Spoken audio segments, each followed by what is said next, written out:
Once upon a time, there lived a lord whose palace was so splendid and so richly furnished that even the sultans could not be compared with it. There was, however, something very odd about this lord. The color of his beard was a rich and shocking blue. He was a fearsome man with deep-set eyes, and he was known for having an uneven temper. Even so, Bluebeard had been married many times. No one quite knew what had become of each of his wives in turn, as there had never been a funeral at the palace that anyone living could remember.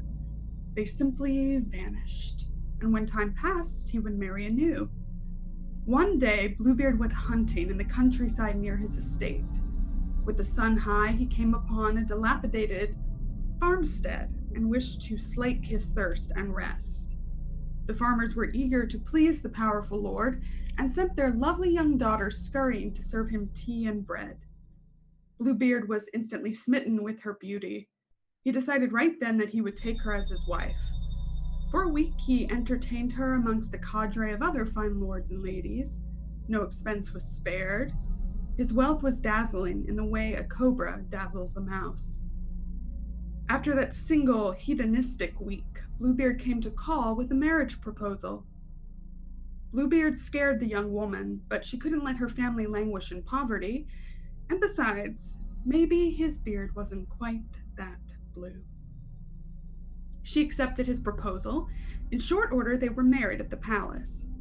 The young bride awoke the next morning in her bed alone, her marriage yet unconsummated.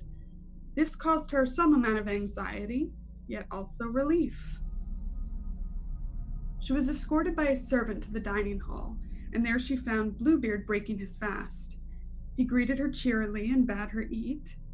Bluebeard informed her that he had received urgent news and must leave at once on a journey of much importance and would likely be gone many weeks. To console her, he kissed her affectionately and gave her the keys to every door in the house. He bade her to amuse herself in his absence. Here, he said, are the keys to your new home. The smallest key, my dear, is for the closet at the end of the great gallery. Open everything, go everywhere, save this one little room. I forbid you to use this key. The bride promised to faithfully obey his orders. She stood waving to him from the palace gates as his caravan of camels and horses kicked up a trail of dust as they departed. Good evening, Legion. Happy holidays. This is the last time you and I will be talking until the end of tonight's festivities. As the groundskeeper for our bride, my intentions revolve around balancing the following agendas. Make the bride and her experiences feel real, feel the sisters' lives with fear and horror, and play to find out what the bride chooses. Please remember that we here at Tales from the Grim use safety tools in our games. We also have an open door policy. If something is too much for you, our door is open and you can step away, no explanation needed. Let's very quickly meet our players. Serena! Darling Serena, hello. Hello. Hi, my name is Serena Marie, and you can find me on Twitter at SerenaXMarie. Do I say who I am playing? Yes. Yes, I will be playing the sister, the witch. Excellent. Now, let's go down to Tommy, whose outfit is just screaming at me. Look, I have my two loves going on tonight. You know, my Seahawks are playing, but I've got tabletop RPGs to play. This is the best way I could combine them both. Hello, I'm Tommy, Imperative Pengu on the Twitter sphere, and tonight I will be playing probably, victim number one on this list of victims. Also known my list and in my heart. Also known as the Virgin. Wonderful. Alice! Oh, hi. Oh, hi. I'm Alice. I'm also White Rabbit Pick on Twitter, and I'm so excited to be playing this game. I've wanted to play it for so long now, and I will be playing the mother. Fantastic. Greg? Hi everybody, I'm Greg, Grimjack21502. Greg is personally very happy to be playing live again with Serena, Kiana, Tommy, and of course Alice. I've missed them all since we sailed the Wild Blue. Greg is also terrified. I'll be playing the Animus. Back to you, Lauren. Okay. And Kiana. Hi. I am so excited to be here and playing. Most of you know that I have run this game for over a year now, but this is my first time playing as a player. So I'm very hyped to be doing that, and I will be playing the Fatale. I'm not going to get into any trouble. Not at all. None. I actually think that everybody is a first-time player tonight, which is exciting for me. It's exciting for me for no weird reasons. All right, so everyone sitting comfortably? No? Good. Let's begin. Hello, sisters. Animus. What are the bride's hands like? Mine are shaking because I wasn't expected to be picked first. So I'm going to go with that. I think that the bride's hands are trembling in a mixture of exploratory excitement, brand new, newlywed adrenaline, and of course the thrill of an undiscovered country that lies behind locked doors. So the trembling isn't particularly of fear, but of the world unknown, soon to be revealed. Anticipatory. And what weakness do you give away when others hold your hand? I think the Animus would give away a grip that is slightly too strong.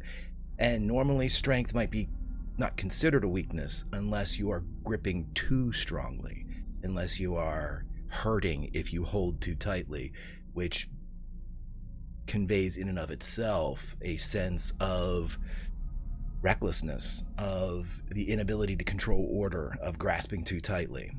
So fear and strength, I believe. Fatale, what does the bride's mouth look like? Her lips are a cupid's bow, though it'd be hard to tell as they're almost always quirked up into almost a half smile, as if she's always amused about something. Some people think that perhaps she's amused at them or amused at the situation, though that's just her normal resting face. And she, now that she has all of these fine luxuries living in the house, she has taken to wearing a red lacquer on her lips. Although she smudges it slightly because she's still not used to it. And how do others keep her quiet?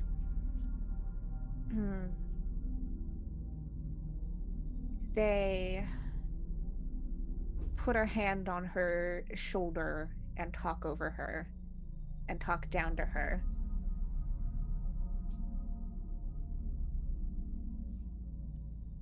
Mother, what is the bride's figure like?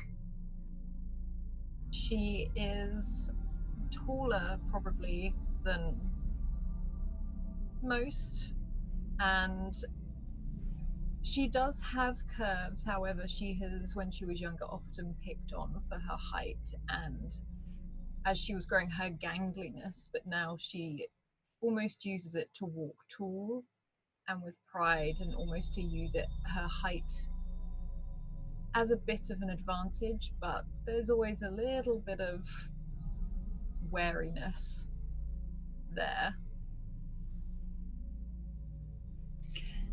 And what do others wish was different about your figure? They probably wish she was smaller. Maybe a bit curvier.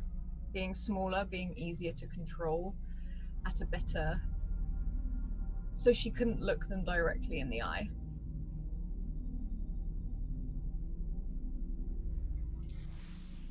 Virgin, what do the bride's eyes look like?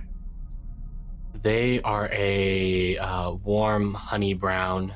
They always seem to, there's that sort of just the, almost pools of amber, and they always seem to have a slight smile to them. Why do others know you want them when they gaze into your eyes? There is a youthful sincerity in the gaze that almost always speaks of trust and love.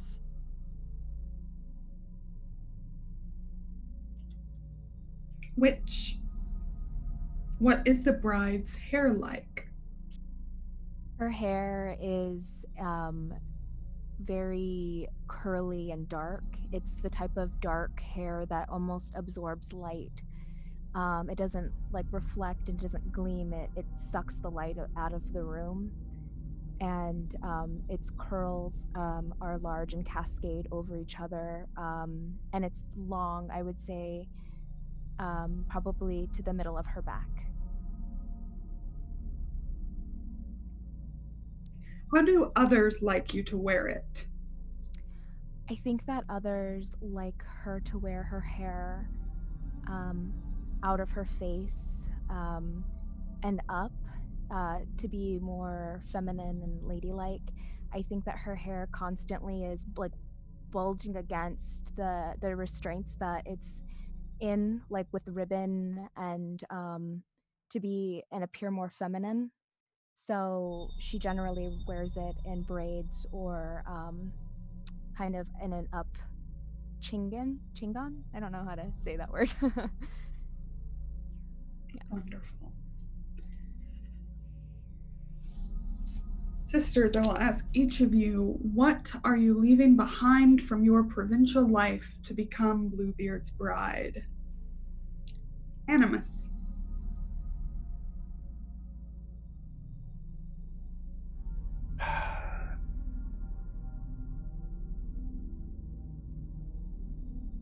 The promise of education.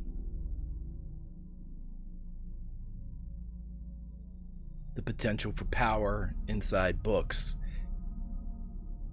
That was a fallback until the betrothal.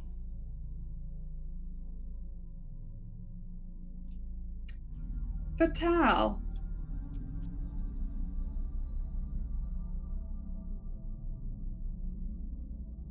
Behind her best friend, who she would stay up long into the night talking about all things that girls will want to do, sharing secrets that no one else should know.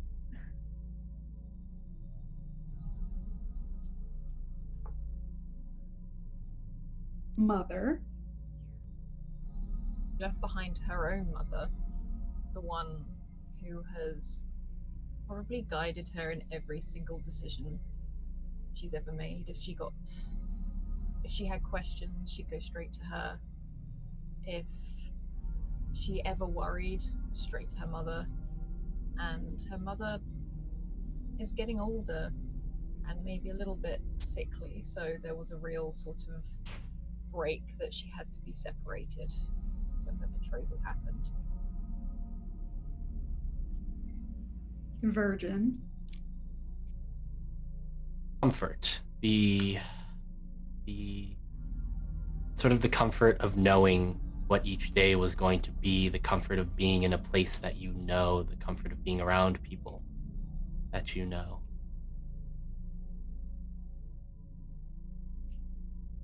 Witch.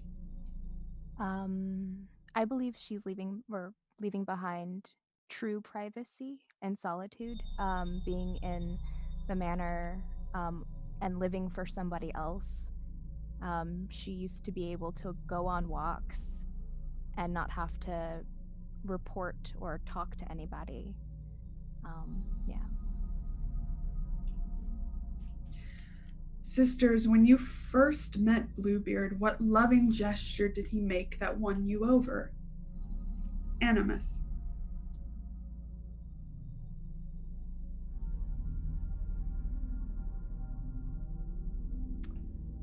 A book that I'd never seen before. I'd never heard of, the author unknown. It made up for the loss of education. A promise, perhaps, of something beyond what my books could tell me. Fatal.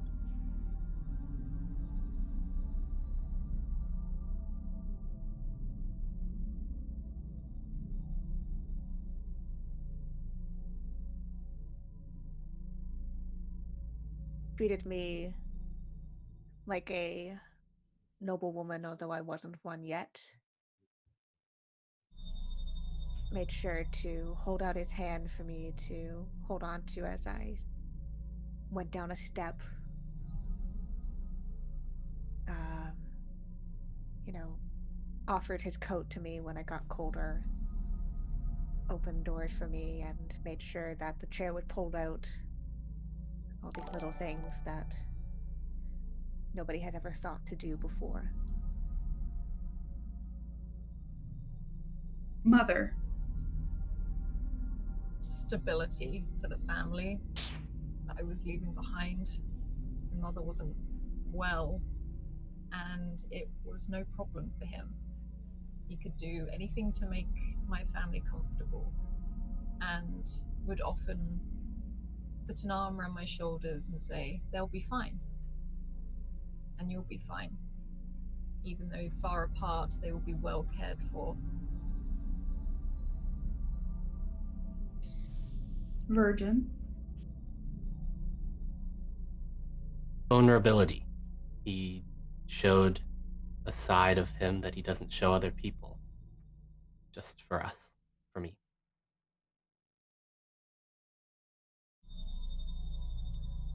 Witch. That there is a wild side to him, that he likes to cause mischief and go on adventures that I would not have done alone, and was just, wild in a way that I was not used to. Sisters, what gift did you present to Bluebeard before the wedding, and why did you choose it? Animus. A knife. A knife given between friends is said to sever a relationship. A knife given between spouses is said to strengthen the bond. If delivered into the hands of your beloved, hilt to their hand, blade to your throat. A knife, groundskeeper. Thank you. Fatal. A handkerchief that had been embroidered along its edges and with his initials and ours, and left with it a lipstick print so that he may remember what our kiss feels like while he is away. Mother. A locket that her own mother wore, and that she now wears. And there are small, very, very, very tiny, detailed little paintings in them of family members. And it's something that she's kept and hands to him so that she is his family now.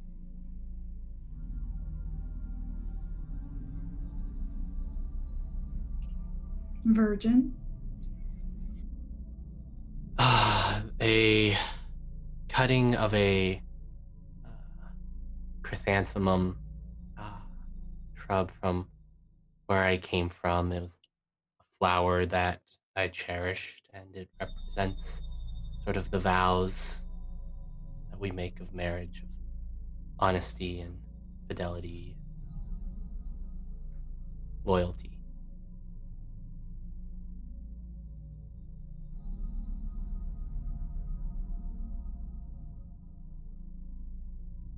which? I give to him a sphere of amethyst. Amethyst is a spiritual crystal used for psychic protection, and I give it to him as a symbol that not only am I trusting him with my body, but I'm also trusting him with my mind.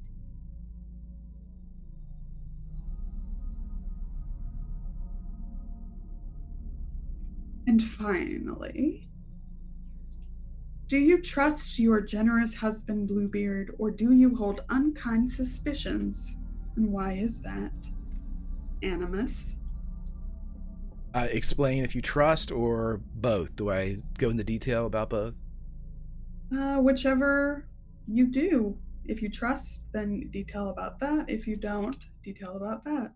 Animus trusts because of the blade given and taken and the keys in this entire setup that we're currently in. It's something Animus would have done. Fatal. I do not trust a generous husband. For as much as I enjoy all of the luxuries and stability and whatever else promises he's made, I know what it is to put on an act to get what I want. I know what it is to act out the roles that are expected of me. I know what it is to use a feminine power, and I know how men use their masculine power the same way to get what they want. And how would Bluebeard ever be different?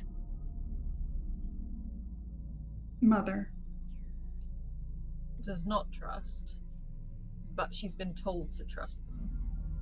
Even though there's sort of an inkling at the back of her head as she's heard stories of previous wives. There's sort of whispers that go around wherever she was. And it's not so much a distrust in I trust him with nothing. It's almost a nagging doubt at the back of her head.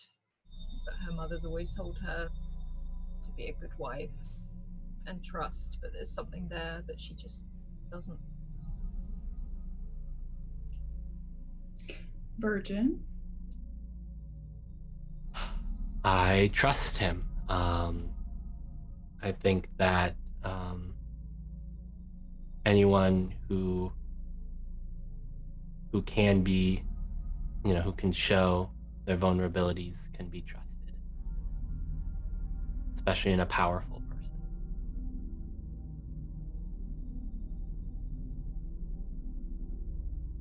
And which? I do not trust our generous husband. I believe that, like most wild things in nature, there is an unpredictableness to Bluebeard. And as I am pledging myself to him, it's almost like a game of chicken to see who can get closer.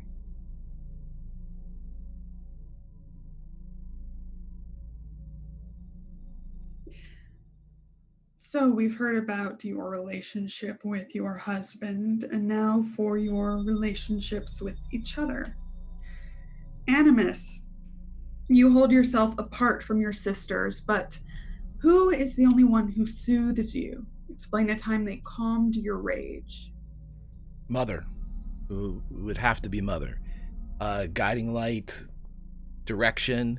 If Animus is action unbridled, maybe passion or directed strength, it's also got a bit of a militaristic bent to it, so orders need to be followed at some times, orders that you can't often issue to yourself.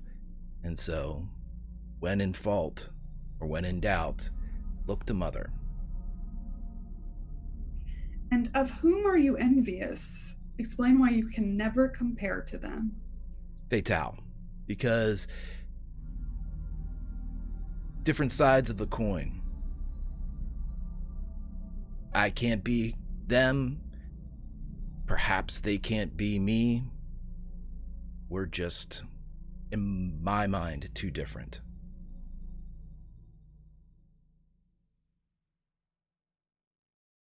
Fatal, Your sisters are who they are, boring and predictable. But who has no idea of a woman's true power? Explain why you wish to teach her. The Virgin, of course. Virgin's so caught up in her thoughts about romance and what a relationship should be and, fairy tales. I'm here to talk about all the things that a woman can do and all the ways that you can manipulate those looks. And the one who people underestimate the most, who least expect this type of behavior from, would be quite a powerful thing in an ace up our sleeve, so to speak. You try to draw in whom with your seductive aura. Explain how you hide your insecurities from her. I try to pull in the witch. And I hide my insecurities from her by maintaining that I'm right all the time, even if we disagree. Or pretending that whatever good idea the witch had, I had as well. Just never putting myself in a bad light with her, even if I am unsure or insecure. Mother, you know best and try to guide your wayward sisters, but who irritates you with their obstinance? Explain a time they undermined your authority. I think Fatale, because the mother tries to hold herself in a very feminine way, but in a well-behaved, at least very much so on the surface, good manners, how a wife should be. And I think sometimes sees the Fatale just go against that. Maybe purely because to go against it, no other reason other than that. And maybe when the mother has said to behave a certain way, or she'd be very concerned of maybe a situation is dangerous or wild to do, and Fatale has just done it because mother said no. Who do you trust to have your back? Explain a time they supported you in a time of need. The Animus, because the mother, she's calm, she holds herself well, but she's not fiery. She doesn't know how to be fiery, and it's a weakness of hers is that she feels responsibility for others, maybe before even herself. And the Animus is definitely, I would say, fought on their behalf, maybe at some point.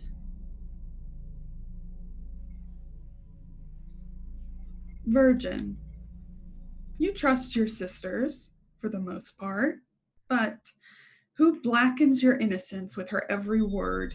Explain how she became your enemy.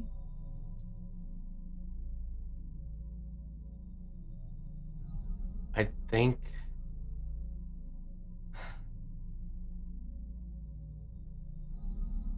it's the animus. I think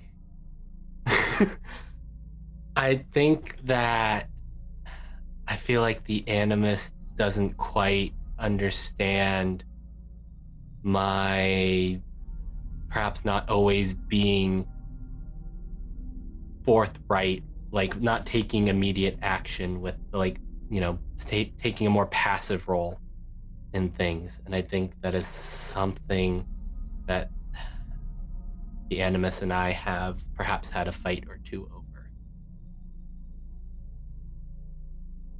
Who often helps you play tricks on the others? Explain a time when she was your ally in mischief. Oh, I mean, I think that's got to be the witch. I think that um, I'm good at tricks because no one expects me to be the one playing tricks. But the witch is the one who like sets things up and gets things in motion. I'm sort of the face of the of the trick.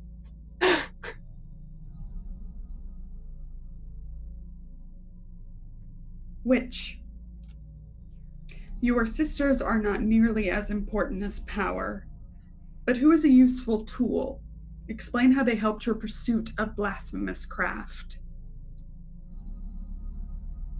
I will say the mother, actually, because the mother carries with her an air of authority and just being sure of herself, and so delivering the information that I need delivered with clarity and order is really important.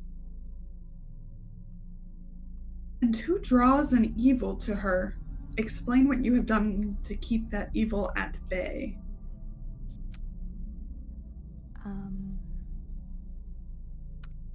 I will say the animus, because the animus sees the world as right or wrong, but there's a lot of grayness to it. And keeping them at bay by almost standing in the way of like swift judgment. Yeah.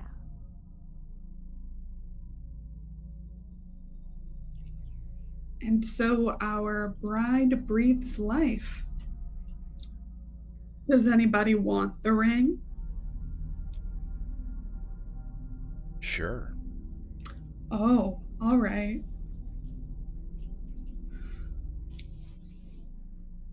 So,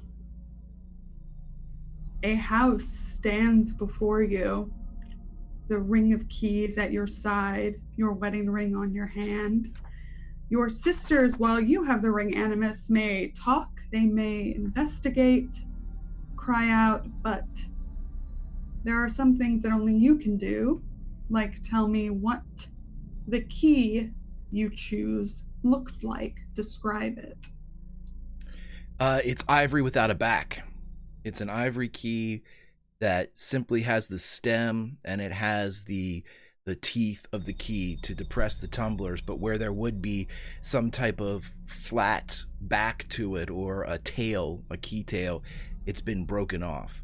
And at the edge of the ivory where it breaks, much like a tooth taken from the tusk of some very small beast, there seems to be a burn mark around. So it takes a little bit of twisting to open it. Wonderful. So as you hold this ivory key, the door it leads you to is one in which the handle very similarly has this kind of ivory inlay. It's a very large door. The wood itself is deep red, and even this inlay, this ivory inlay, stretches over the wood, and it's in these curves that could be like animals and could be the curve of a woman, but this is your door. The room beckons, you enter, and the door closes behind you. The first thing you notice is the smell. Almond, vanilla, musk, maybe smoke was in the air once. You're standing in a grand library with shelves that reach all the way to the ceiling. There's a brass ladder running on rails, so you can reach even the tippy top. It looks as if it's been recently polished. There's a reading nook with a candle holder on a swivel arm, a bright blue daybed, and a large hand fan made of feathers. There's a central table that has an open book on a stand with a glass dome over both objects. The fan and the book. What were the last two underneath the glass dome? The fan and a book on a stand.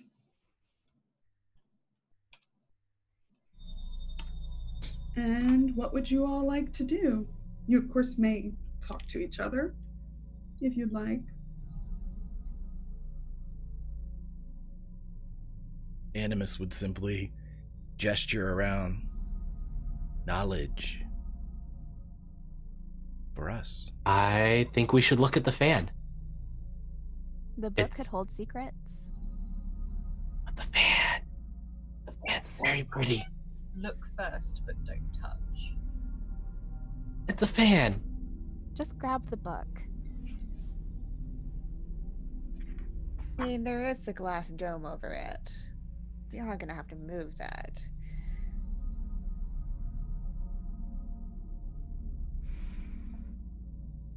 I'm sure that won't be an obstacle, though, especially since you like knowledge so much, Animus.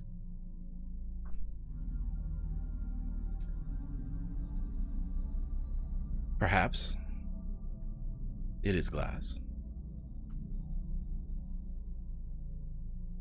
What is Easily broken. Mother, what do you think? I think glass is easily broken. Do we have to break? I mean, I feel like we could possibly just pick it up and take it off. We don't have to break it.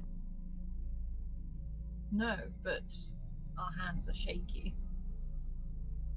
And we need to think about it carefully. It's not ours. Maybe look a little closer first.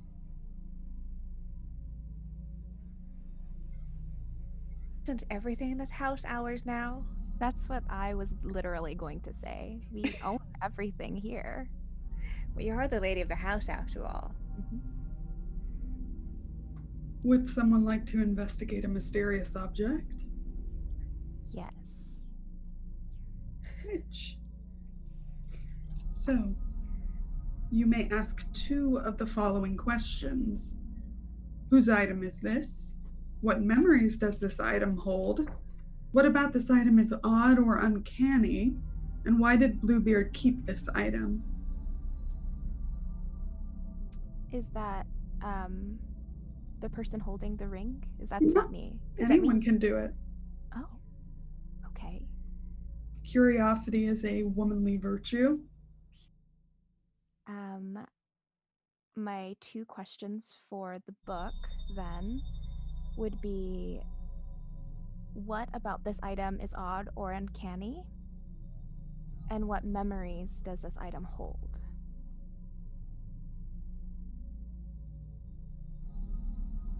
So, as you approach the book, Animus, are you lifting the dome or just looking through the glass? To get the answers to those questions, would it be required to lift the dome? No. Then I am not. So the book, as you come closer, the leather of it is very dark, and there are interesting patterns similar to the curves and swirls you saw on the door, the ones made of ivory. And the stitching, the thread that's binding the pages is very dark and rough. And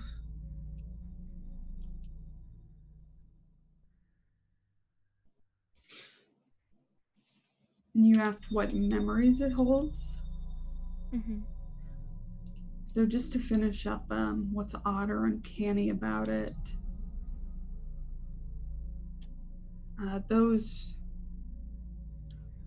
It's the stitching that keeps drawing your eye, the way that it connects the pages, Something about that seems odd to the point that the longer you stare at it, it more and more resembles how you've had to stitch up a cut on your own leg than the way the binding works through paper and leather. The memories it holds. The book is open under the dome, and you can see writing.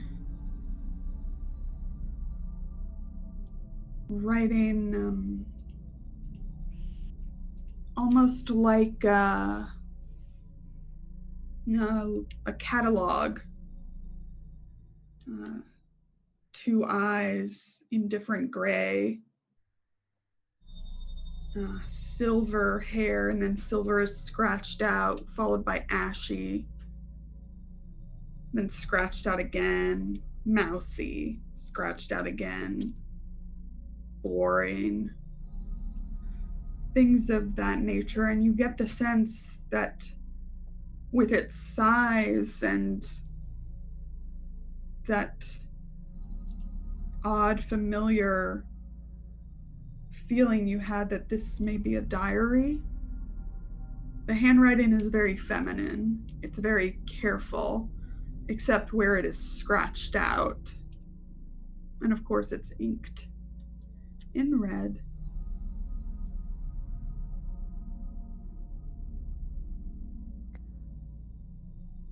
To clarify, you said catalog. Is it a long list of traits? Yes. Okay. I don't like that. Thanks. Excellent.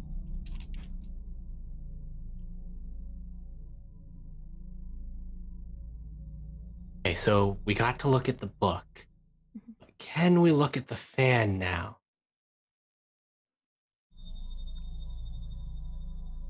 Of course. Would you like to investigate I would like to it, investigate Virgin? the fan. Yes. Wonderful. What two questions would you like to ask? But first, Animus, are you picking up the fan? Groundskeeper, do these questions get answered if I do not pick up the fan? I'm thinking about it. Of course, you don't have to pick it up. And there's our answer.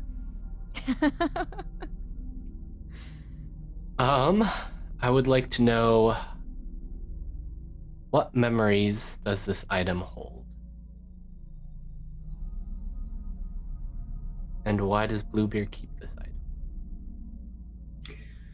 So the fan, it has 2 layers of feathers. There's a longer layer that's the color of wine, and a shorter layer of soft, fluttery black or blue feathers. If it's blue, it's such a deep blue that it's indiscernible from black.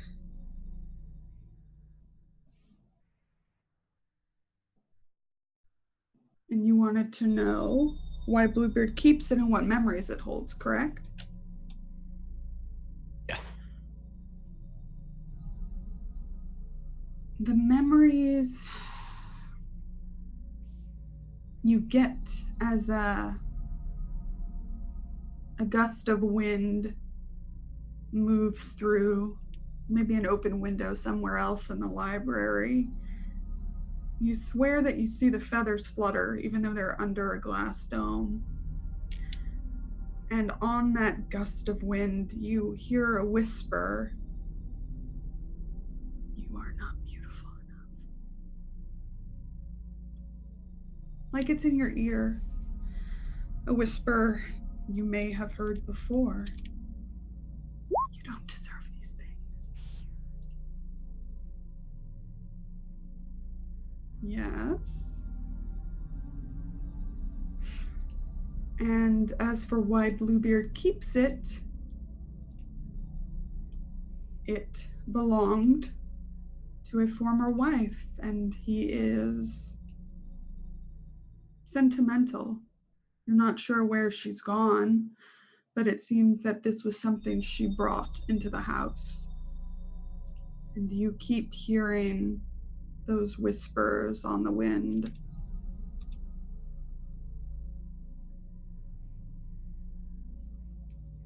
Sorry, did one of you say something? No. Are you feeling okay? Yeah, I feel fine.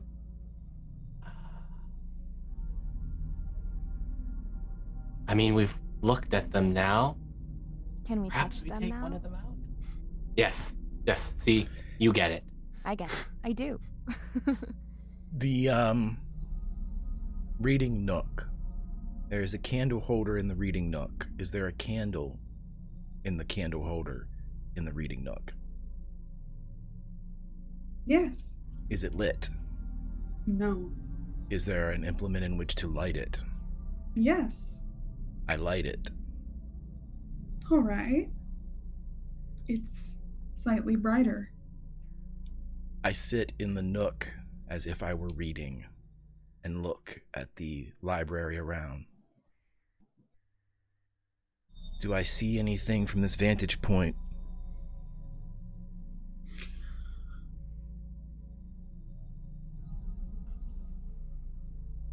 Further in the library, you probably wouldn't have seen this from just standing at the central table. Across from you is the daybed, the blue daybed, and you can see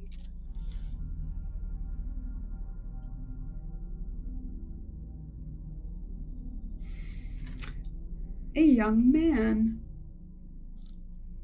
in servant's clothes, probably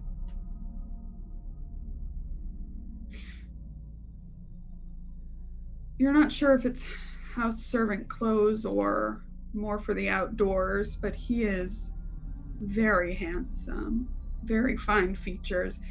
He hasn't noticed you looking yet.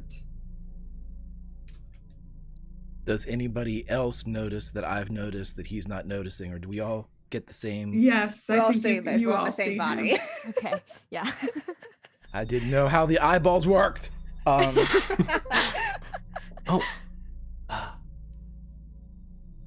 We should go ask him if we can take the things out.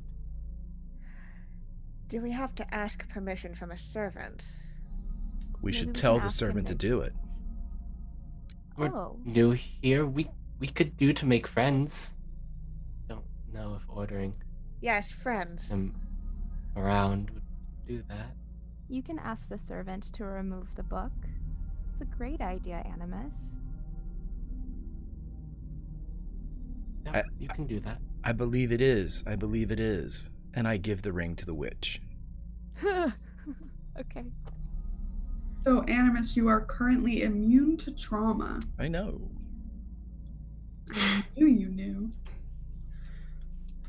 Witch, you are in control. Great. So I walk over to the servant and I'm going to look at them first. I mean, they're not a mysterious object, they're a person, right? Yes. So when I walk towards them, are they still looking like unseeing, or do they? Yes, it's as if they have not heard your footsteps or noticed you at all. Great. I'm so scared and nothing's happened yet. You have the ring. You can always take stock. You can do that even if you don't have the ring. Oh, yes. As I'm approaching and I'm noticing that he is not looking at me, I'm going to take stock. Excellent. Ask one of the following questions. What stalks the bride from the shadows? What traps have been laid for the bride? What does this place demand of the bride? Or what horror here is hidden from the bride? What horror here is hidden from the bride?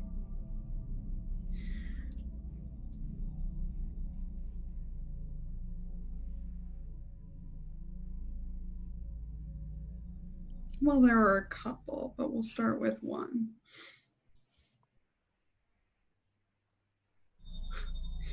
This servant, we'll call him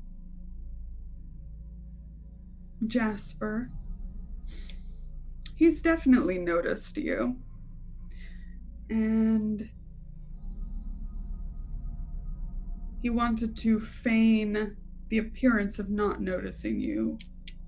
He had planned to subtly humiliate you, but you seem to have circumvented it. He is not just lazing about near the daybed, but he seems to be polishing a certain area of the floor that is mirrored. It's reflective. He does not have good intentions, obviously.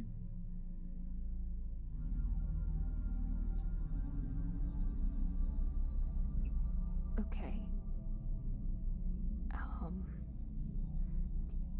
Well, it's not the first time someone has tried to peer where they shouldn't be peering.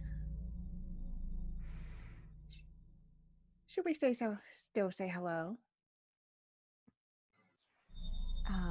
Well, we can say hello, or... And, as you say, should we still say hello? That's when I give you the ring. That's how I got the ring, so enjoy that. Which you are immune from trauma. Fatale, you are in control. Yeah, I think Fatale's gonna move so that the bride stands right next to him and kind of peer down over him. Seemed like you're hard at work right there. He kind of lazily moves his eyes from looking at you in the reflection to looking at you in your actual eyes with a very kind of offset grin. And you notice as he does so, the reflection moves just a tad slower than he does. Lady of the house, I can presume. I'm surprised you wouldn't know already. Oh, you look so different from the last one. Well, no matter now, she's not here and we are, so. We, you and I. Yes, of course. As the lady of the house, of course I cannot do any form of manual labor in case I dirty my dress. Don't you agree? Yes, you certainly wouldn't want it any dirtier than it already is, madame. The madame comes just a tad too slow. Yeah.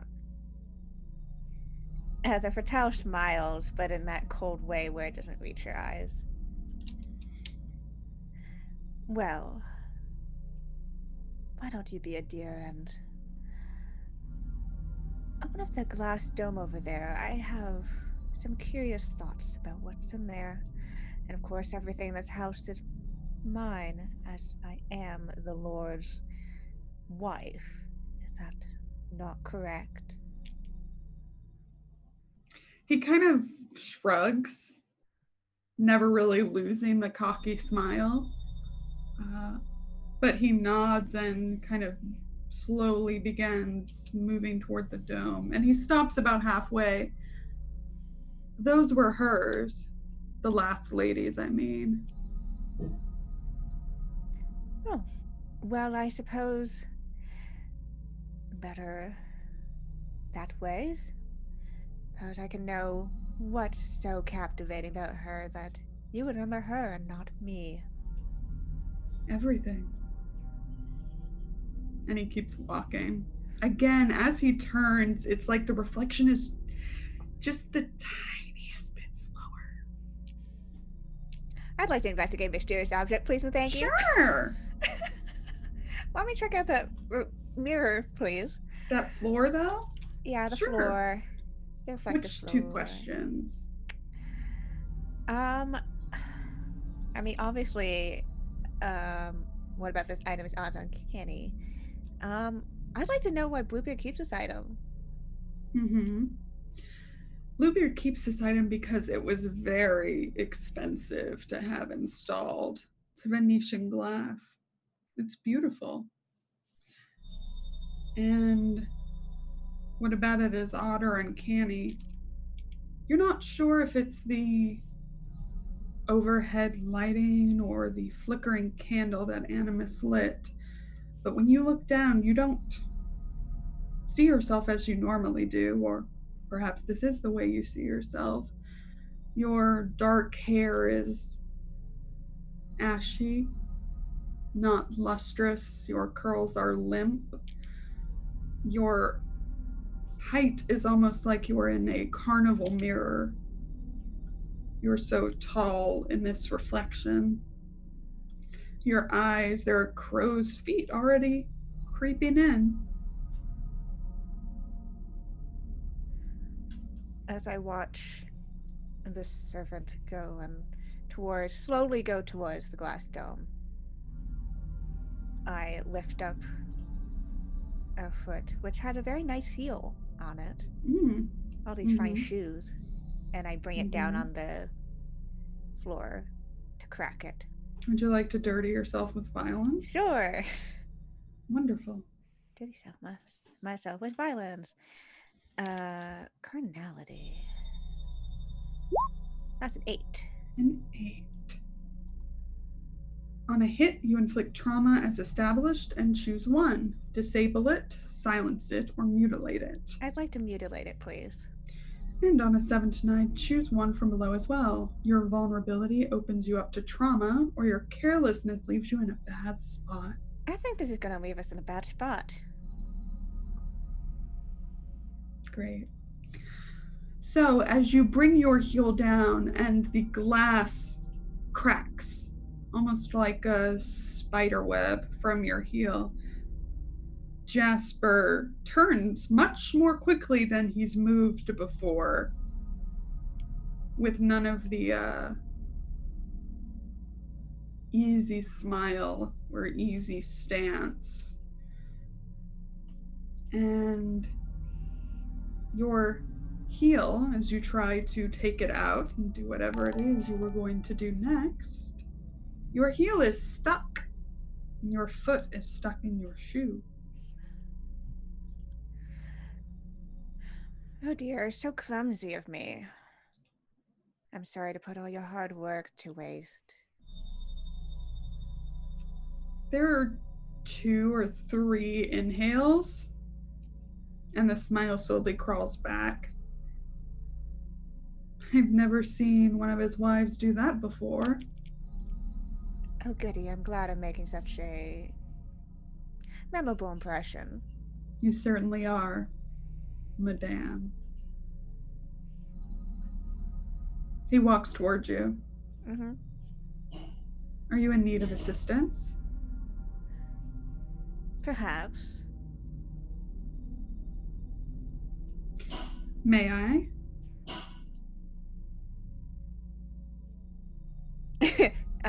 Fertel is going to ask inwardly. Well, going to talk inwardly to the rest of the sisters. Yeah. If he was attempting to pair up the skirt, I am not sure how I feel about him right by the skirt, but also we are stuck. I don't want him to touch us. He's here to help. We should try to make friends with those we're going to be living around.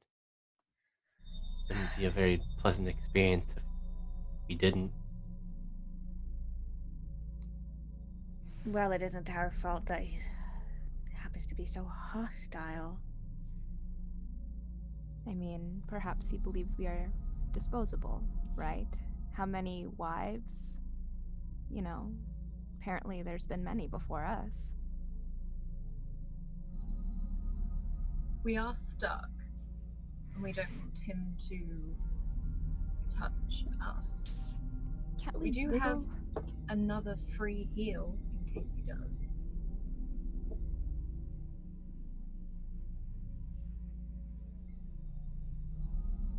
You know, protect our dignity. I'm sure we won't have to worry about that. I mean, we do need to get out. It is unfortunate that we broke such a beautiful object. Do we own everything in the house? Or the lady.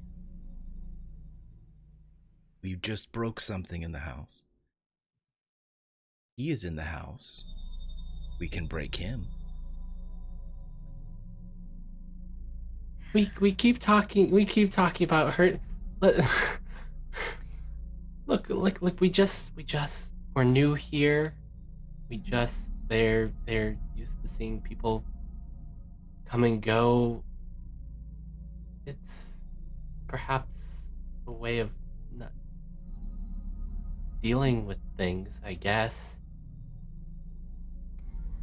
Well, let him approach and ready your claws, Fatale, in case he gets.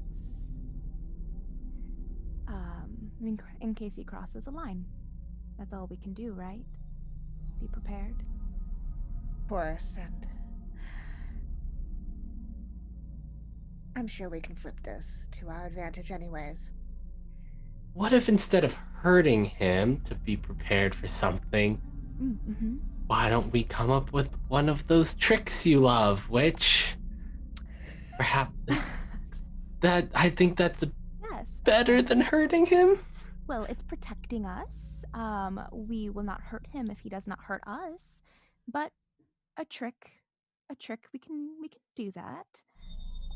There are other servants in the house. We can definitely frame him. If it comes to that, that's certainly a trick, Virgin. I was hoping more like the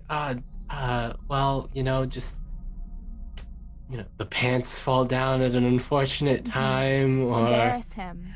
Yes. Or waking up with like a chicken in your bed. I'm sure once we get out of this, we'll be able to play all sorts of tricks. Yes, it's going to be fine. Don't worry. He clears his throat. His hair kind of flops over to the other side perfectly. We should break him. Again with the breaking. Let's see what he does. And Fatale will. Yes, I would. Most definitely, we definitely appreciate your help. His grin grows a little wider, but again, just really on one side of his face. And he walks towards you. He stops just as his foot reaches yours, just overlaps a little and rests there. And he kind of holds his hands out and moves them towards your waist, as if to lift you from there. Fatale is going to meet his arms with hers so that he may lift from that, and her just holding her elbows down rather than by her waist. Mm-hmm. And she will offer it as very specifically, this is the touch you are allowed to do on me.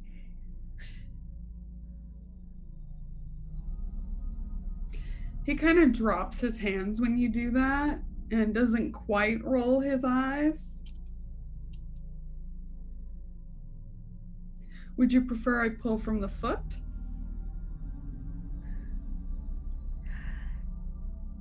Whatever you feel is most effective. That is also the most appropriate. Of course. And he gets down on one knee. Yep. and puts one hand around the back, like along your heel, and the other underneath the arch. Mhm. And very slowly lifts your foot up, but the heel remains. That's fine. We have many other shoes. Mm-hmm. And you may move again. As your foot comes out and he's down, you notice on the table the fan is gone. You don't remember seeing anybody over there. The book is still there, but the fan is no longer.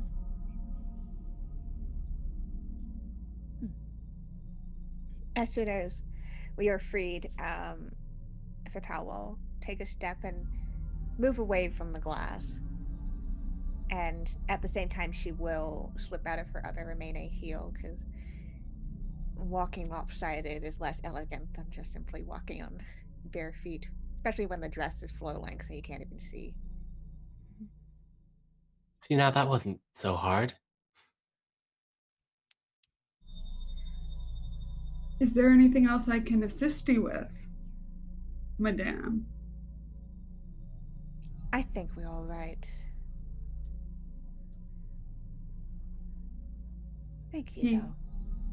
gives a slight bow and seems to be walking further into the library, maybe to find a dustpan for the glass. But as he goes, you notice that the shoe that you took off is missing.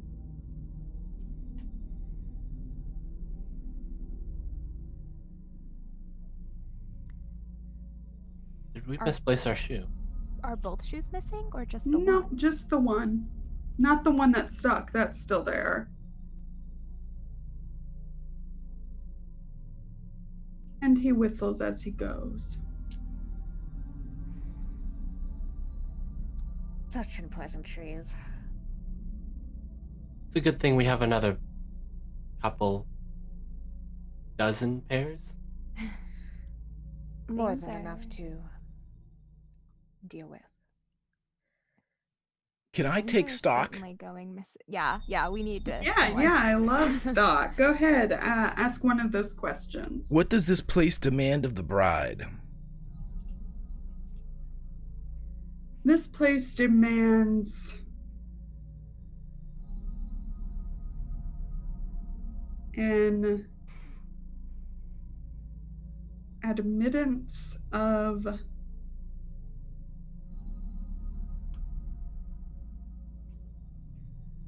room for improvement.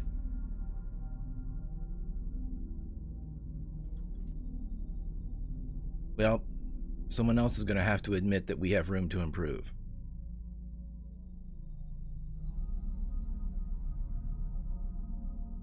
That's outside of the Animus's base programming.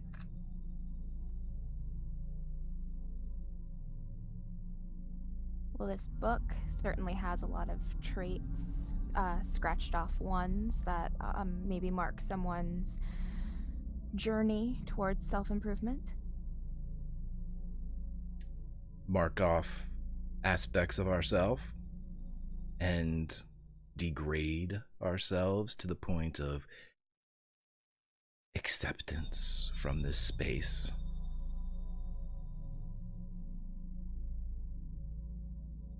Virgin, again, you hear like a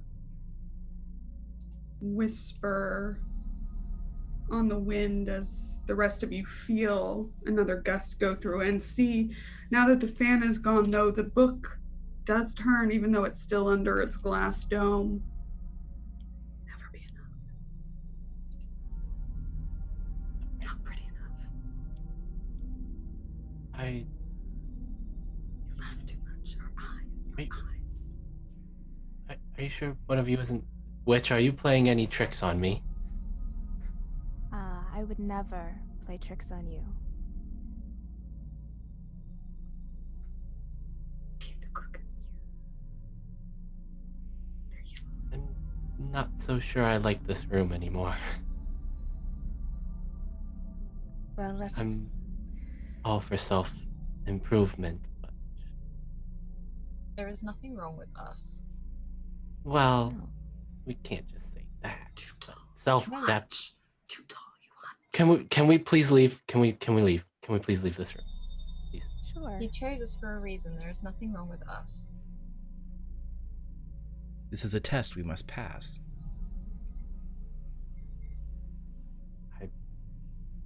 I, for one, do not want to take this test. Whatever it may be. Sometimes we But have to. Someone else's insecurities inflicts your own. And Fatal's gonna walk over to the glass dome and pick it up and get that book. Yes. Sigh somewhere at the back of your head. What would you like to do with the book? I would like to flip through pages.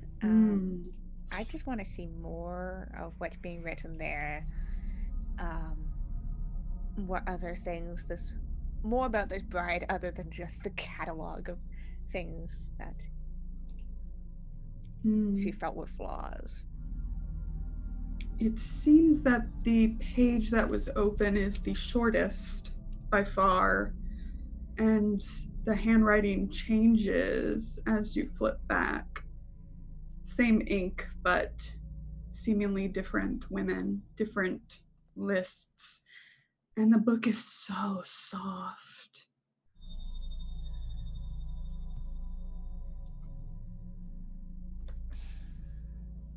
I want to. I have a specific question that I'm kind of looking for, but yeah, I'm trying to think. The information I'm seeking is whether there's any mentions of our husband. Yeah, we could. So I guess those. If we're to match that to investigate mysterious objects, I'm going to specifically, again, I'm going to ask again what memories does this item hold as I'm going through more pages. And why does he keep this item? You don't see anything specific about him, just that all of these women express a desire to perfect themselves or change these flawed aspects of themselves for him. Not that he's told them to, but that they want to do it for him, for his pleasure. And he kept it because all his wives seem to have written in it. Maybe it's the only thing that has all of their marks upon it. And as you flip through the pages, again, it's so soft. It's like your fingers sink into almost like the flesh of a peach until they sink a bit too far and something squelches. Is that Nope, that was a smile and a laugh. Smile.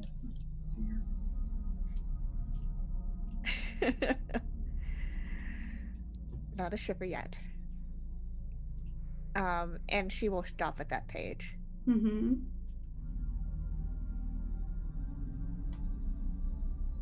Before kind of lifting her fingers away.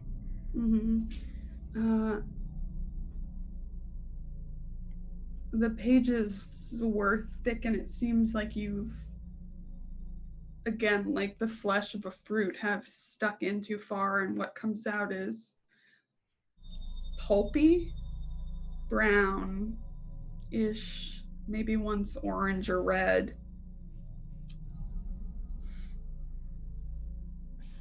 Maybe we put the book back down? Very practical idea. Yeah. Fatal's gonna drop the book. I'm all for self-improvement, but not to the point of self-deprecation.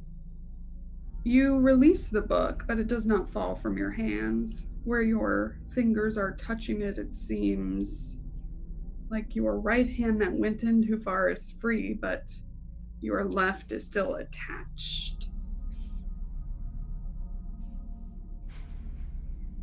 Well, this is interesting. We're right-handed. We're right-handed. It wants us to write.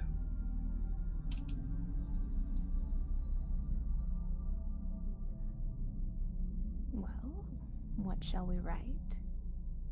I don't want to play this game. I say we write a story. Why don't we write Those old nursery rhymes. What if we wrote things about him that we would like him to improve upon? What would happen?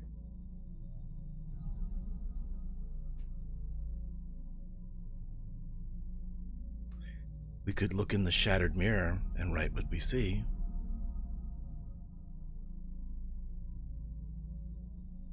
Always better to focus on what you can work with rather than what you can't. His laugh is too loud. His stare lingers a little too long. You can write that. Well, no, I don't. I don't think we need to write anything about anyone. Let's just write As nursery you rhymes. Think that. You hear a cracking back from the glass floor.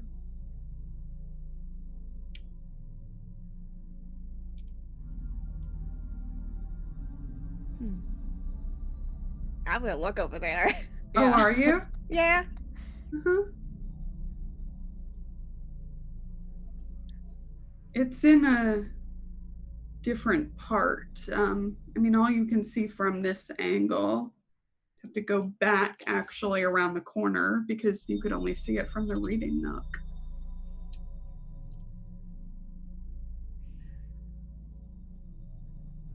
Would you like to look?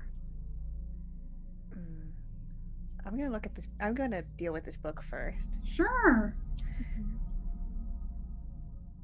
And I'm gonna set the book and my hand down onto the table once more.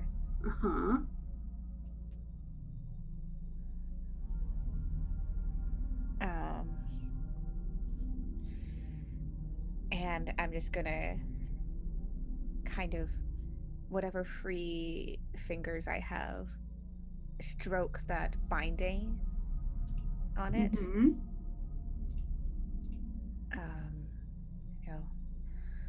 Oh, darlings, so right. I'm so sorry that you couldn't see your own beauty. Go ahead and caress a horror. Hell yeah. Oof, 7. Well, it will shift its attention, but only if you participate in some way. And you hear more cracks and the shifting of glass from around the corner.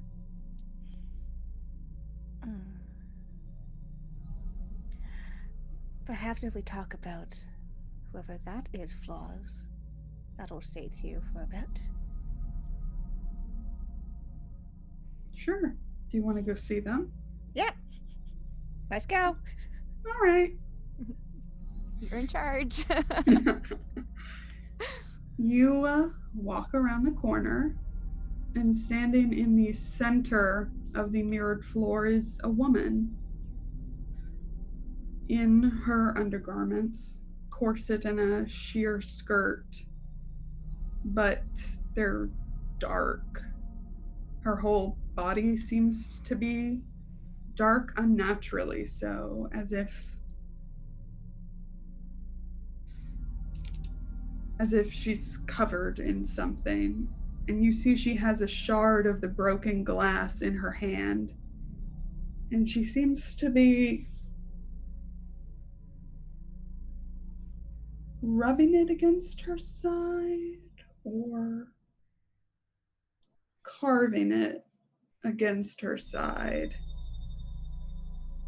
You hear no cries of pain. You just hear the sound. Is she scraping off what's on her? Not the liquid that's covering her, but Okay. almost like the corset, maybe?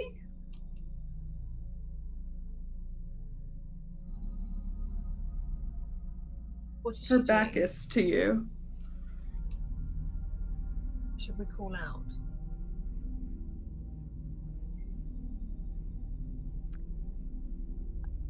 I vote we take the route of making friends. Just, like I did last time. Does this woman do her traits match the traits you're seeing in this book? Mm-hmm.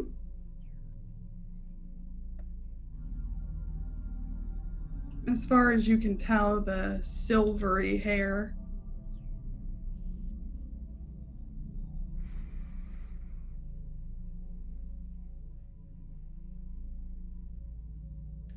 But her motion with the shard of glass continues. Maybe we tried to help her with what it is she's trying to do. It is a lovely corset. It is unfortunate that it's ruined. Perhaps she needs help. I was going to suggest the same thing if we could care for someone here.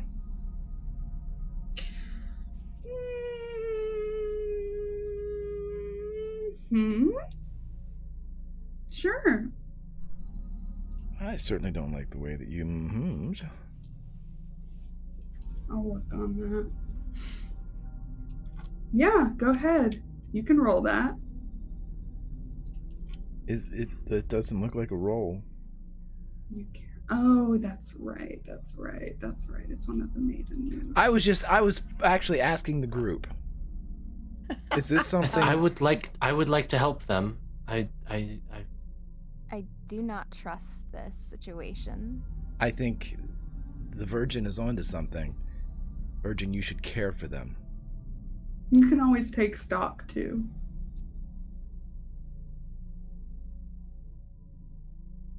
Well, Virgin, it seems if you're interested in helping her, I would imagine you would be more equipped for this, and I hand over the ring. PbtA, you are immune from trauma. Virgin, you have the ring. I am going to walk up to her and can I help you? Do you need help? Virgin, as you get closer, you can see in more detail. It appears this isn't the first carving that she's done. And as she whispers, you recognize that muttering, "Not pretty enough, not thin enough. Shape is wrong. My eyes, my teeth." I think there's a slight sort of like, not necessarily a shiver, but just a,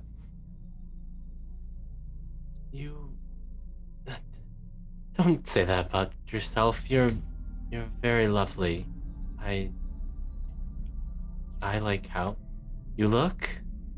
How are you? Are you just talking from behind her, or? I'm slowly approaching. It's the, you're approaching sort of like a frightened animal kind of approach from, so, trying to move around to the front so I can see her and she can see me and we can establish sort of that eye-to-eye contact, that reassurance. I'll help you out before you even get there, bud. As you start talking to her and you say that you think she looks pretty, she kind of stops her shaping and kind of holds up the shard in front of her where your eye can now see hers, and it is bright, bright blue. And it's hard to know many more details because it appears that parts of her face have been carved by her hand too. It's okay. You have very lovely eyes.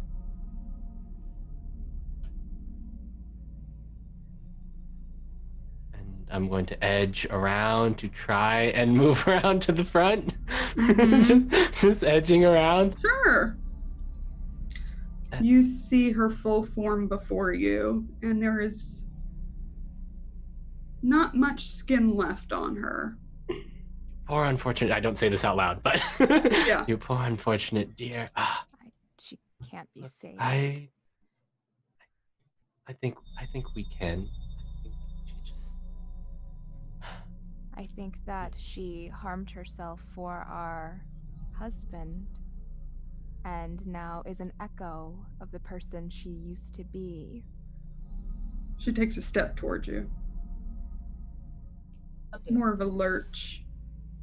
We need to go. What? I think we can help her. I think we should help her. She might not want it. She takes another step closer. We need to go.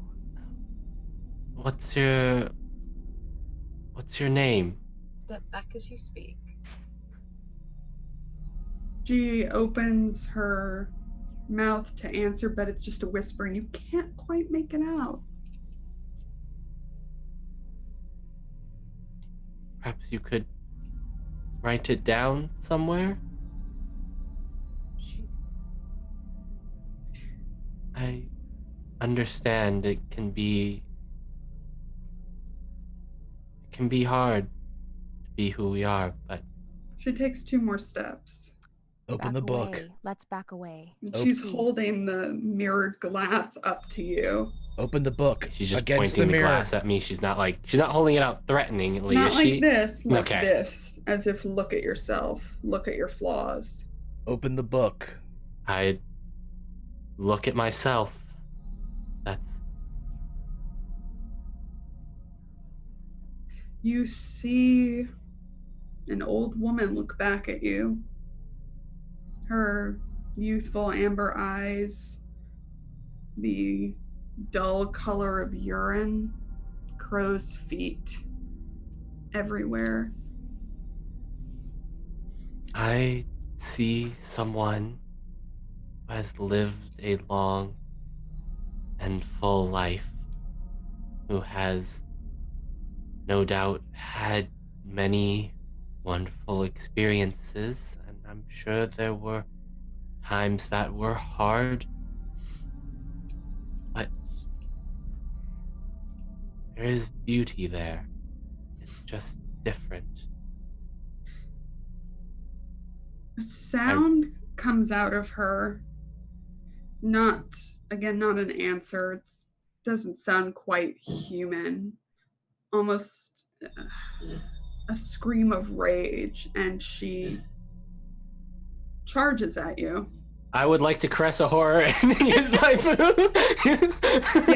Yep, go ahead. I would like to, my face move Yes. that I'm going to use is the victim. When you caress a horror by inviting it to come closer, mark 1 trauma to take 10 plus instead of rolling. Yep. I would like to, as she charges, try to do the move that sort of pulls her in close and tucks, her head into her shoulder, also kind of restraining her so she can't move too much, but at the same time in a comforting manner, and just try to console her. It's okay. It's okay. It's okay. You're going to be fine. She stops at your touch, and as your fingers move over her, they come away with more and more of this viscera. It sloughs off. Okay. Let's find That looked like a shiver from fear.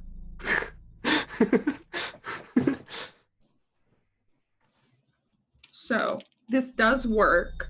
Absolutely 10 plus, it does work. You can direct its attention to another victim, which I'll say includes itself, because that's who's in here. Jasper. But also, you can keep the ring and choose 2, or pass the ring and choose 1. It infects the bride with its perversion. It has the bride in its clutches right now, or it speaks to you. Take 1 trauma. Just you, sister.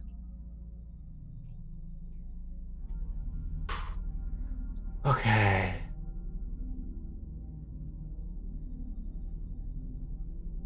But your intent your caress will still go off. Yeah. Oh man. Okay. I think it's time for. I think this is mother time now. Mm-hmm. I think I'm gonna pass it to the mother. I think I've gotten to the point where she'll listen. Maybe. don't particularly. And when it says it speaks to you, does that mean it will start like talking, or speaks to me as in like on a fundamental level it speaks to me? You don't know. Okay.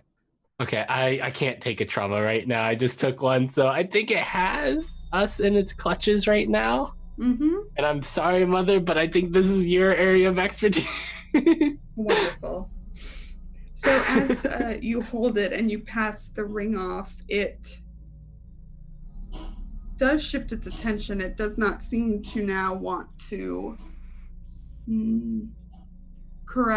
help you correct yourself. But it's just kind of holding the bride as it resumes its carving of itself, this time with the hands, trying to shape the fingers to be more elegant.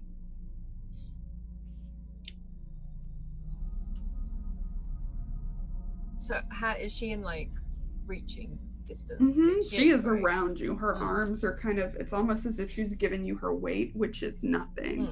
So if she's carving her fingers, are they effectively behind me? Mm-hmm.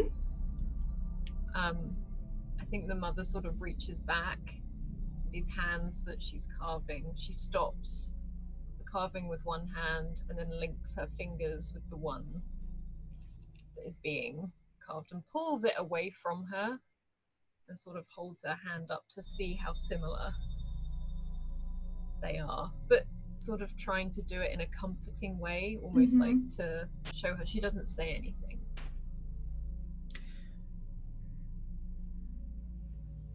Yeah, as you move her hands and place yours against hers, and she stops her ministrations and just looks at the two of you, her eyes moving back and forth as she looks at you and then looks back at herself. Many emotions pass. You do see rage in there, longing, but the last one is regret or despair.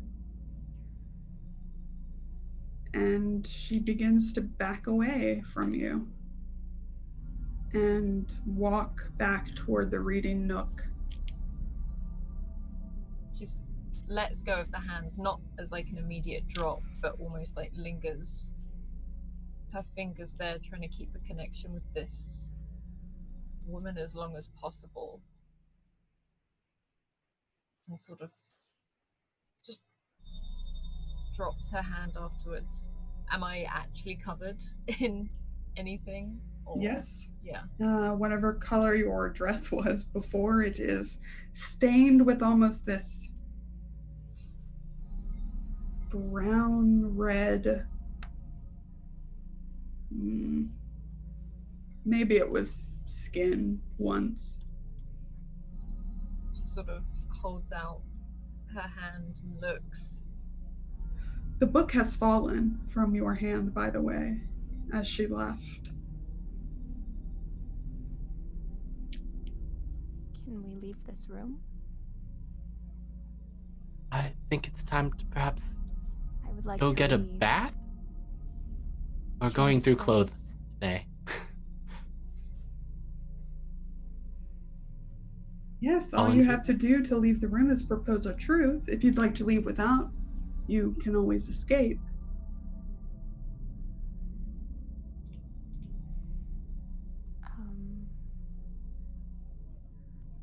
And only the one with the ring can do that. That's what I thought. Yeah. Okay.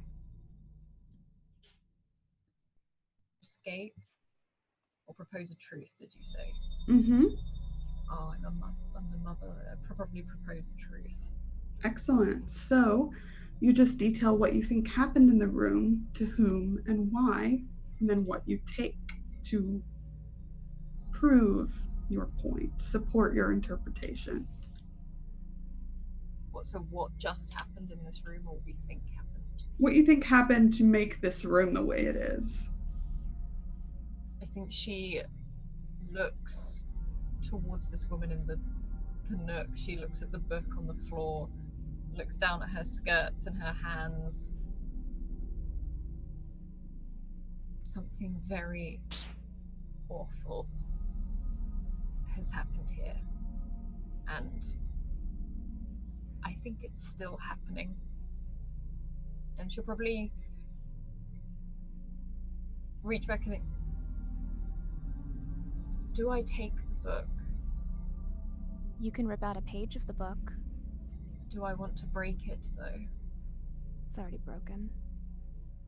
And she sort of looks down and it, probably picks it up very slowly.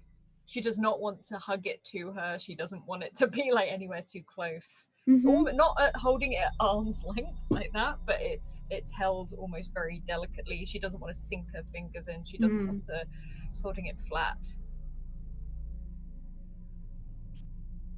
I don't believe that is the only woman who has done this to themselves in this room. And not all knowledge is good, but all knowledge is powerful. We should take this. And she'll probably try and move towards the door, but trying to keep an eye on if Jasper's around or if this woman moves or anything like that. Is this a token of faithfulness or disloyalty? I'd say disloyalty. I'm taking something out of the room away from the... It's not mine. Do you believe that what happened in this room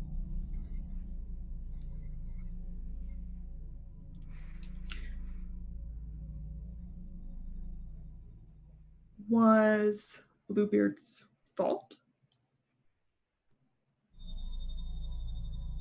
I do, because emotions like that are not always self-inflicted to that extent. And there's a long list here. And sort of taking this list almost as both a warning, but also warning signs. Excellent. So our first token is a token of disloyalty. Mother, would you like to keep the ring?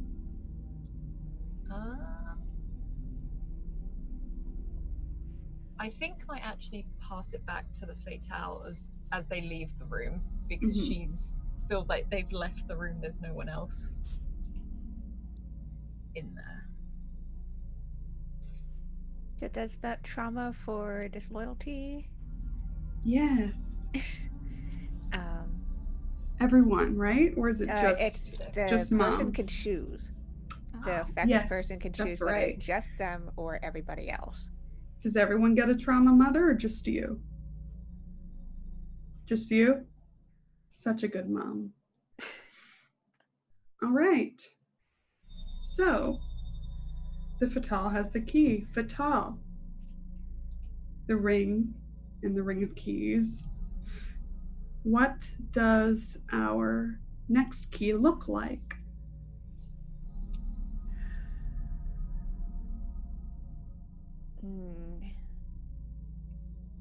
It's large and heavy, and you would expect it to be made out of iron, but instead everything but the teeth are covered in this dark blue velvet.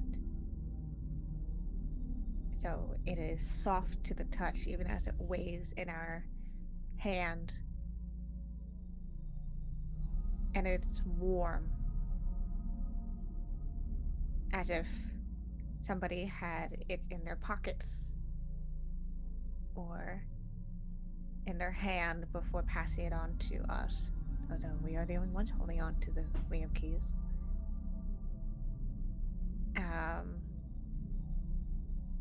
And even though it has the velvet, there is no seam to it, as if it had just been perfectly sheathed. And the teeth themselves are bare, and that iron that you expect this to be made out of, but it is pointed, sharp. Not enough to break skin, on first contact.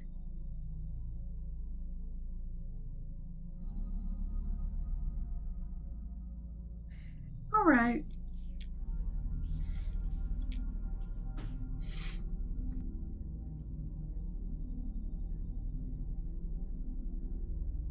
Again, you run your fingers over the keys as this key leads you to a door.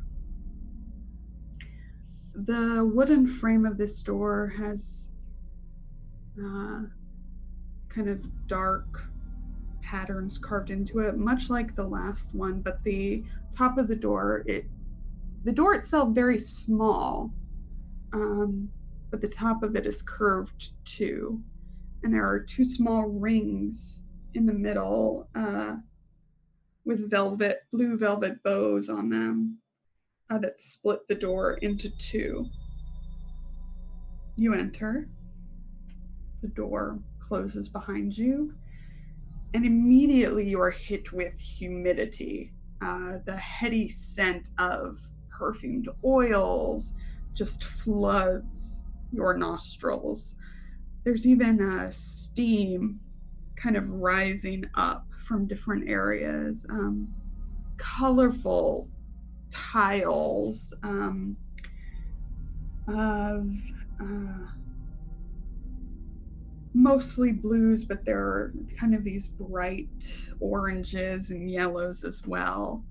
There's a large iron drain in the middle that almost looks like a flower.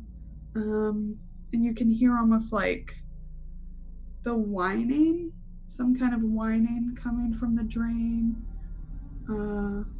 There seem to be probably pipes below it as heat seems to be coming up out of it.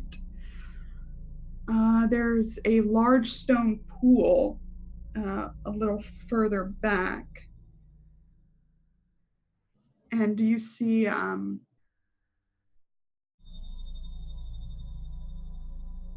bottles of oil kind of decorating this pool, as if you could just pick one up and pour it in. But it's very hot. Well, what fortuitous timing. We do have quite a bit of blood on us, don't we?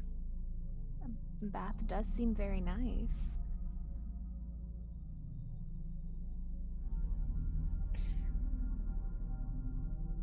This is a lovely bathroom.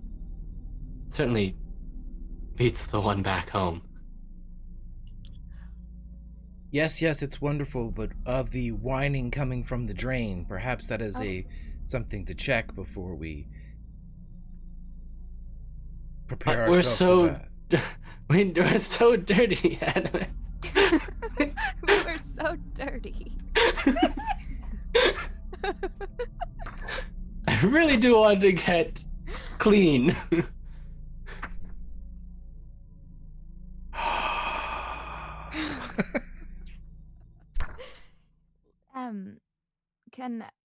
So anyone can investigate a mysterious object, right? I would like to investigate the oils by the bath. Sure. Which two questions would you like to ask? I would like to ask, whose item is this? Mm-hmm. And what is odd or uncanny about it? Mm-hmm.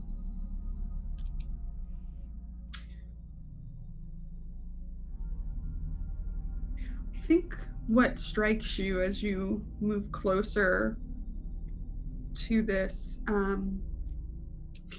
is that the top of the bottles are carved into the faces of women. Very intricate, and these women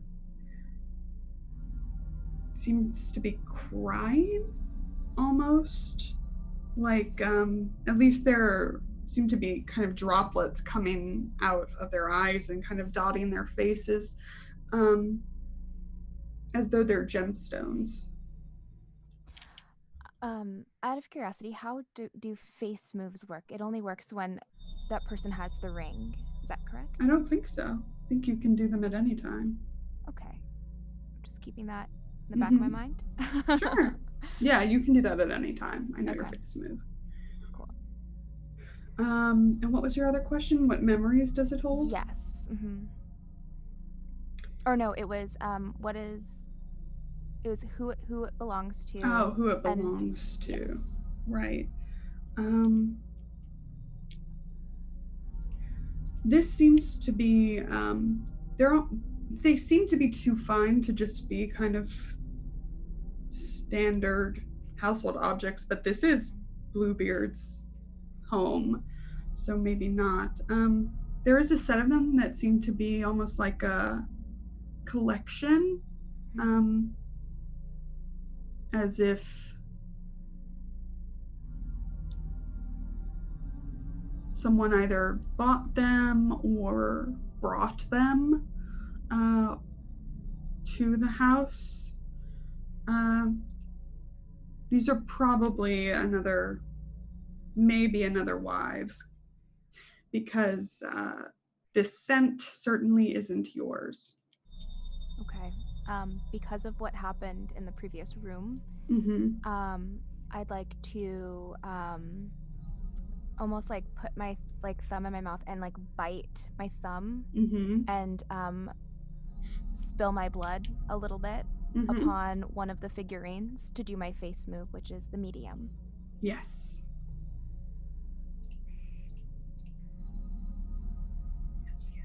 Yes. I will share whisperings about what happened here and might ask you a question or two.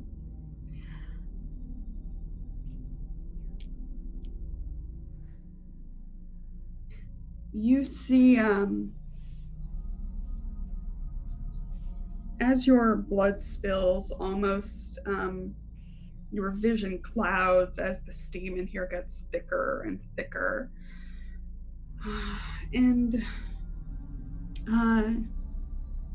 you see a woman with silvery hair, scrubbing herself in the main bath in the pool, scrubbing so hard that her skin is turning red. It's just kind of a brief flash as the steam gets thicker and thicker.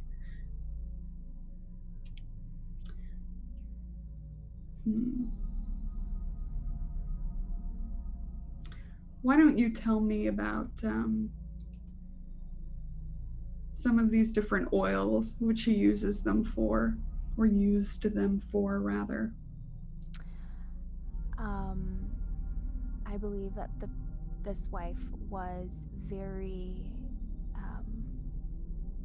spiritual, almost like, or not spiritual, but with science. We use the different pheromones of different animals to attract or to try to persuade Bluebeard in a way that's like could sedate him by or comfort him, or could increase his lust for her. But each of these oils kind of invokes a different emotion that she would want to project onto Bluebeard. Which was her favorite? Her favorite was a lavender and vanilla oil, and it would be to calm his nerves and make him more submissive. As your blood spills and you're almost overwhelmed by these visions, Bride, you feel two large, rough hands behind you start to undo your dress.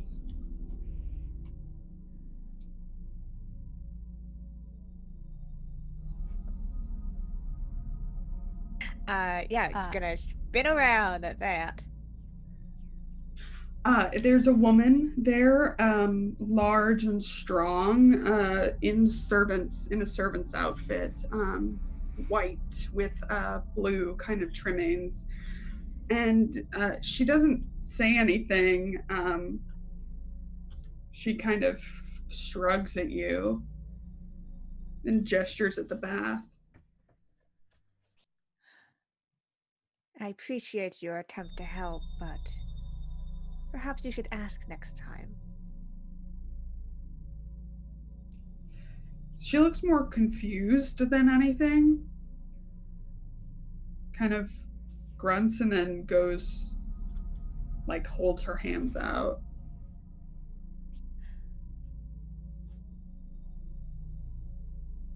Well, it certainly seems we're expected to take a bath, I say to my sisters, not outwardly. We are in a bathing room. Yes, I do believe we are expected to take a bath. And we can't be going around the house as the lady looking like this. No. And perhaps these oils could be of use. They smell lovely. Mm-hmm. Let's use all of them. It might be very confusing. Subtlety is key here. I didn't mean all at once, just... They all mixed. Pick your favorite one, and I will start to undo our dress. She's helping you. Her form of helping is not very finessed. Yeah. Fertel keeps her back straight, as if she's used to this, though she is not. Take stock. Can I take stock? Yes, you may. What traps have been laid for the bride? In this room, please.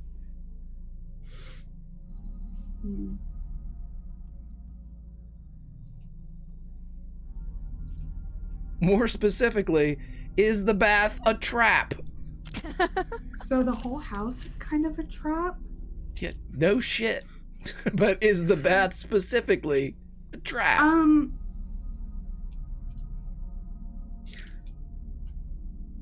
This servant, whose job it is to bathe, certainly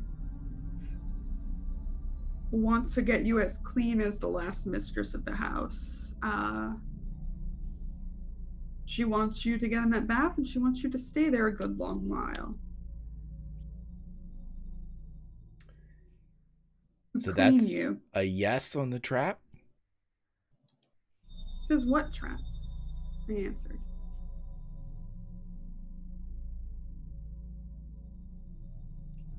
So you hear kind of a rip as she like gets the last bit off of you. It doesn't seem, you're not sure if it was on purpose or not, but something ripped.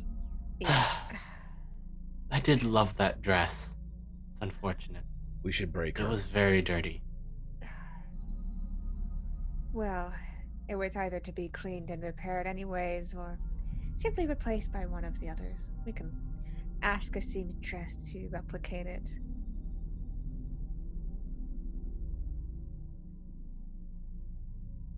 Fertel's very blasé about all this. Yeah, I think that can I also take stock? Can more than one person take stock? Yes. Great. I would like to know what stalks the bride from the shadows. You hear kind of a wet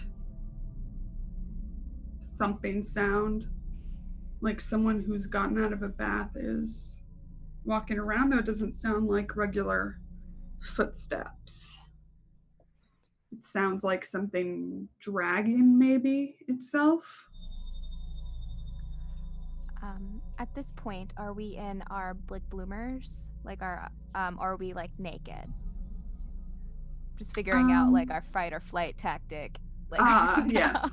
I'd say she's moving to the bloomers, but the we'll say all the other layers are off.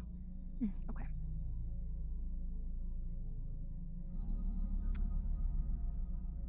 So y'all heard that, because we all have the same ears. Do they have any pets here? That is a very good question, although that didn't sound like the sound that nails would make on tile, like a dog or a cat. That sounded heavy. Like something that's been in the water a long time to get good and clean has finally pulled itself out. Furry animals that wouldn't make. I can't think of any off the top of my head. And this is the Virgin saying this all out loud. Can you ask her how long she's been working with our generous husband? I believe we can all talk. We can all talk. Yes. Great. So, how long have you been working with our generous husband? It's not that she kind of shrugs and like gestures to a necklace that she's wearing, like a locket, and she opens it and you see a portrait of Bluebeard. And she closes it and like tucks it back away as she finishes undressing you. Were you related? Her face it's kind of confused by that, but she nods. And internally, I say, do you think this is another bride? Is she wearing a wedding ring?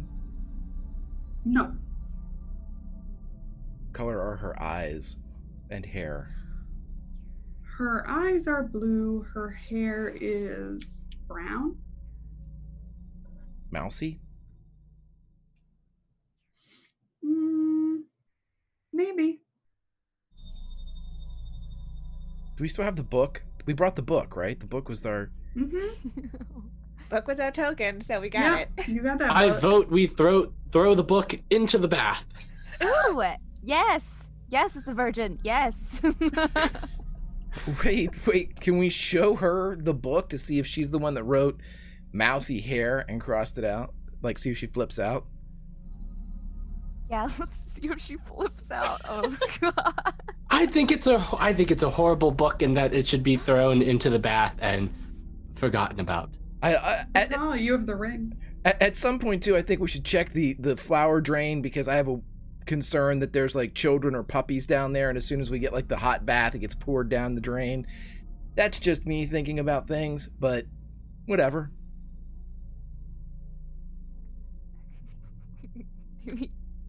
Noted.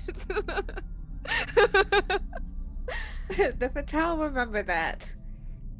Why do you all immediately go to the worst? Now every time you all go to the immediately worst scenario. Now I'm thinking about it. We saw a person with no skin. I think it is safe to go towards the worst scenario. You do hear a gurgling from the drain now. Oh. Fatal, if you wanted to, I don't know, pour one of those things into the bath, I'm just curious. I think there's many things that we could be doing right now. Mm-hmm.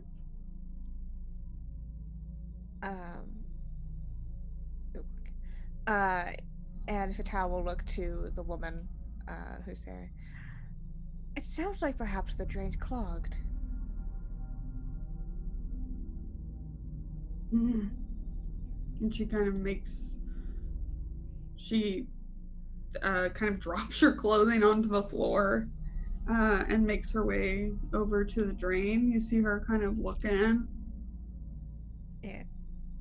I'm gonna kind of like walk over to the bath, still watching her, and see if there's anything that happens. As my fingers trail along the oils. The oil bottles or the oil itself? Oil bottles. As you kind of walk around and touch these oil bottles, you hear a bit of a choking sound from her. Again, her back is to you as she's like hunched over the drain, but you hear a choking sound. Like a We vomit. need to go help her. We need to go help her. We need to go help whoever that is. I'm still walking that circuit. so please. I can keep an eye on her, but I'm not getting any fucking closer. Yeah, don't Sure. close to her, but figure out that. Yeah. What if she's dying? What if she's choking? What if she's drowning? We need What to if she's help her. already dead? And Again, you Patel say had- these things, and now I'm thinking about it. Patel had picked up one of the oil bottles as well on the way. Yeah. I think she picked up one that the most ornate one that she can find. Fabulous. The top of it, it's not just a woman's face, but the naked, like, torso and face of a woman. It's amber like your eyes. And I'm gonna go see what's up. So you're gonna get closer? Not closer. I'm still walking that circuit. Okay. You said it's the center of the room, so Yeah. therefore I can walk along the edge Yeah. of the room. Yeah. You're not gonna really see the front side of her though. Unless you want to go all. Oh, you mean you want to go all the circuit of the room, not just the bath? Yeah, circuit of the room. Okay, you get to the other Beta. side of her. Yeah. She's hunched over and she appears to be choking and grasping at her throat. Her face is turning beet red. Help her, help her, help her, please. Get out. I will be very, very upset with you. Would you rather it be us? No. I would rather it be no one. The woman starts to convulse. Oh, fun. I don't know if you can see. I don't know if like there is motions that like they can metaphysical motions that they think can so. see. I think there's Yeah, enough, so they're yeah. just like, But Todd's gonna take one step forward just to see what the fuck she's choking on or convulsing with. But I mean, you see nothing in the drain. The whining seems to have stopped. You don't immediately see anything in her mouth. But it appears she was trying to like get it out, but now she's convulsing and it looks like her eyes are rolling up into the back of her head. Animus, you tell Fatal to do something. You're all about doing the right thing, taking action. You do it. You tell her. This is the right thing to do. She doesn't listen to Go me help them. ever. I think When has that Fatal. ever stopped you? What? When has that ever stopped you from telling us what to do? Can we peek down the drain? Fatal. Keep your head on a swivel, and let's peek down the drain. I think whatever is in the drain wants something that's going to be provided from this one. And we heard a plop in a pool, and I don't like that. this is a target-rich environment, everybody. We have to be really careful here. Someone is dying! I mean, and after she's dead, maybe we can take her locket. No! it I'm seems just a saying. little. As proof of this place. She falls back onto the ground. Please! Please! Do that. A woman is dying in front of I you. am begging all of you. Yep. Do Yeah. something. We let that happen. But now, what do you do? Patel raises an eyebrow at Mother just to see.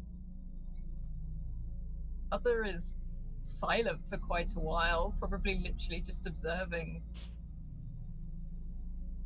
I am taking stock of a tense situation. You do hear her just sort of say,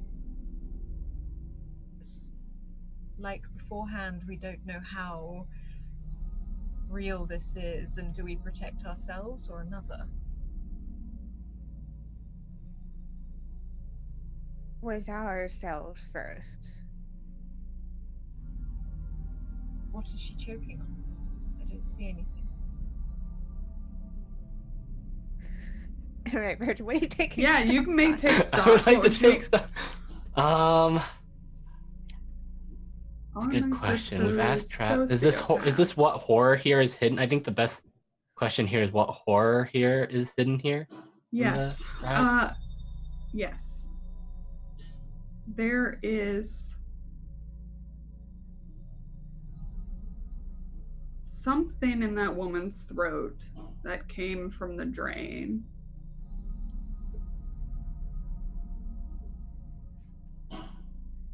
Your sisters are right about that. It's nothing good.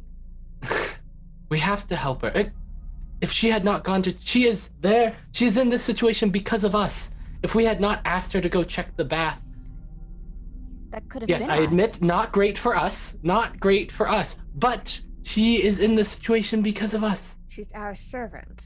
How's it going to look if we kill the servant on our first day here? Haven't you ever read Darwin? Her movement's slow. Please! Tears are streaming from her eyes. May have beneficial information. We don't even know her name.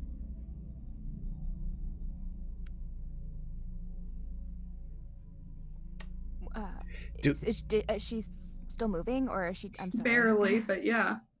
Witch, do you have any of the oil that was the favorite, that calmed, and the one that was vanilla and lavender? Yes, and then I'll pick up the vial of it. Can we pour it down the drain? Whatever's in there, can we calm it down to get close enough to help this woman?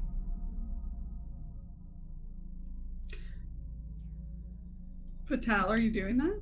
Yeah. Sure, why not? Great. Sounds fun. As you open the stopper and pour the oil, as it hits, some of it splashes onto your naked flesh and starts to burn. And you do hear almost a screeching sound from the drain. And now that you're so close, you can see little,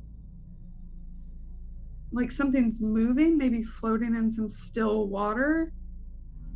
Like little hairs, little dark hairs. There are a lot of them.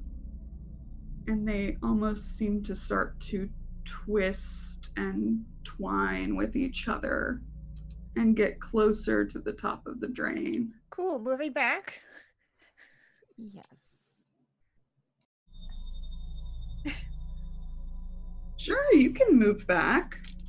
I want to see if it's following up and out. Yeah, it is. Cool. It's like wet hair. If the drain is a mouth, it's like it's slowly one thick strand at a time coming out, and that looks like a shiver. Yeah, that's a shiver. Yay! Oh, bleh. I can feel my gag reflex go on that one. Name the thing you're most afraid will happen. I'll tell you how it's worse than you feared. Cool. I think that this hair is going to go into my mouth and down my throat and choke me to death. Oh, you're so smart. Also, before we get into the how it's worse, do you want to keep the ring or pass it? I am passing it along. Have fun, Animus.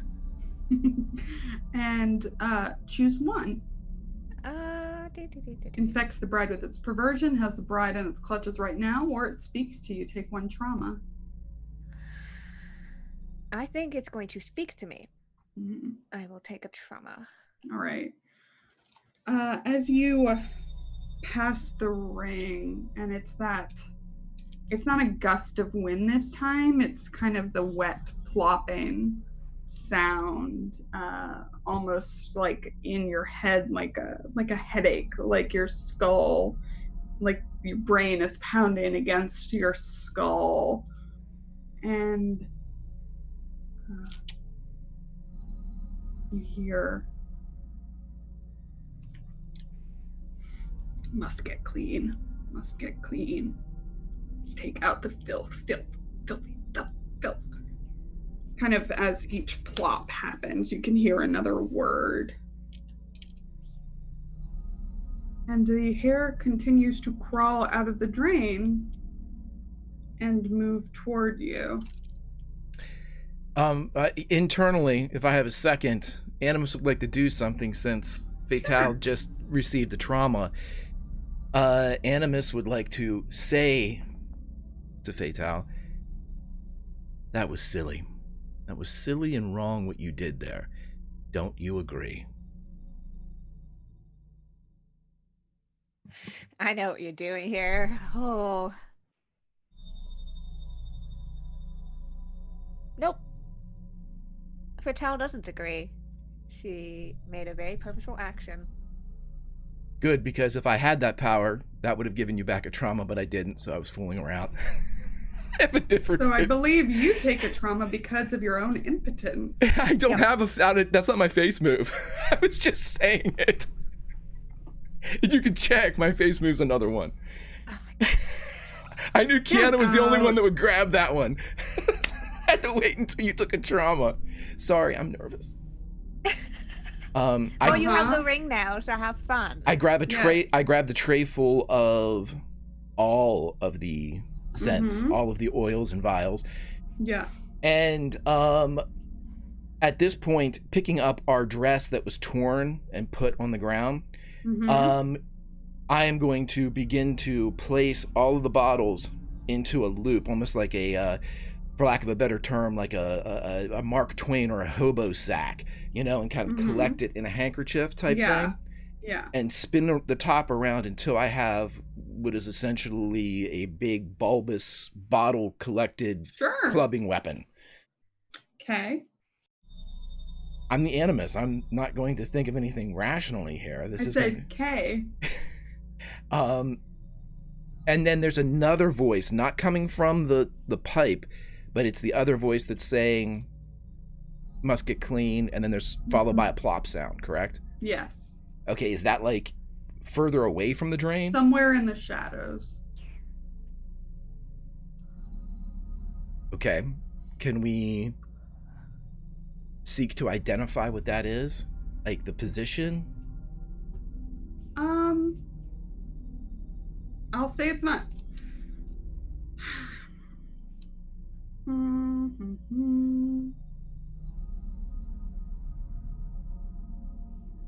If you want to kind of spend time doing that as the wad strands of hair continue to advance, I'll tell you where it is.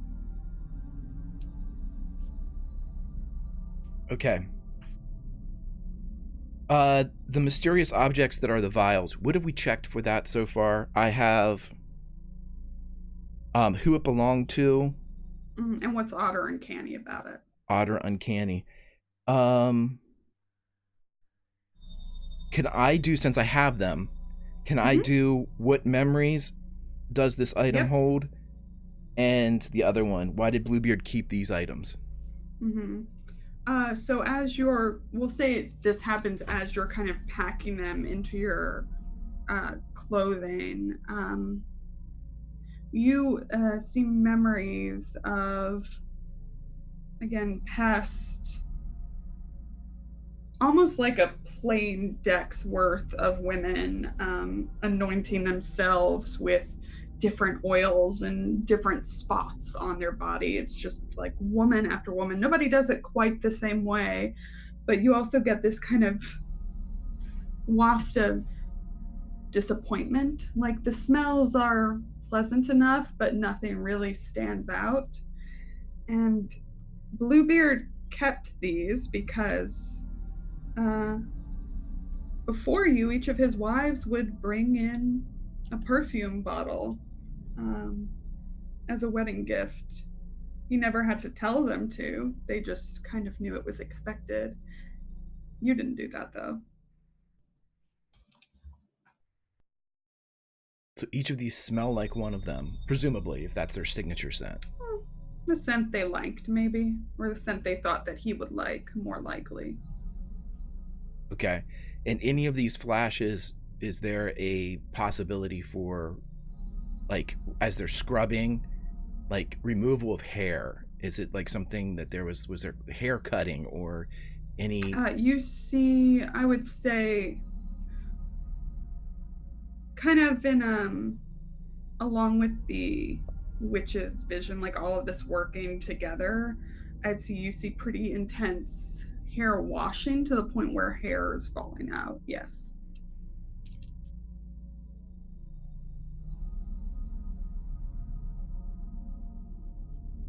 And the hair is now at your feet, your bare feet, and it starts to kind of wrap itself around your toes. It doesn't feel aggressive at first. It's like your toes being in a lush carpet.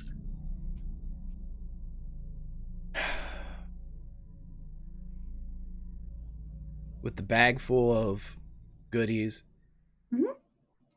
Animus will lift the other hand and twirl it around their hair and begin to tightly pull down on their own hair and the scalp.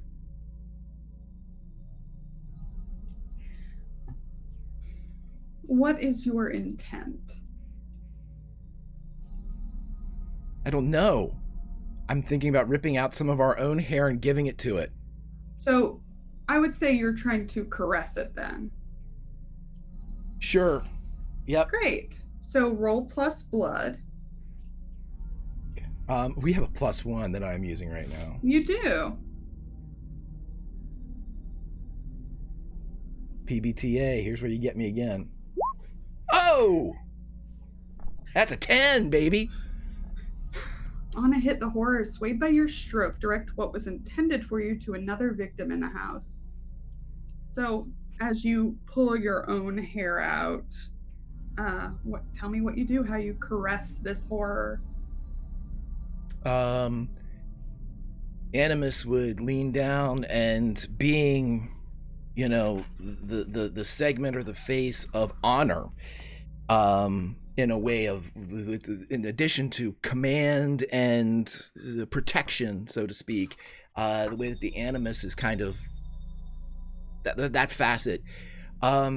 Jasper went unpunished, and so, while caressing the hair of presumably the brides that have come before that have gotten themselves clean, and because Jasper is a bit of a lecher who seems to fuel, at least peripherally, this ideal that needs to be taken out, he conveys such things to the hair that he doesn't belong, he doesn't have the right. With your own, with bits of you sprinkled into this hair, as it kind of recedes from where it was starting to wrap itself around your feet and your ankles, it starts to back off.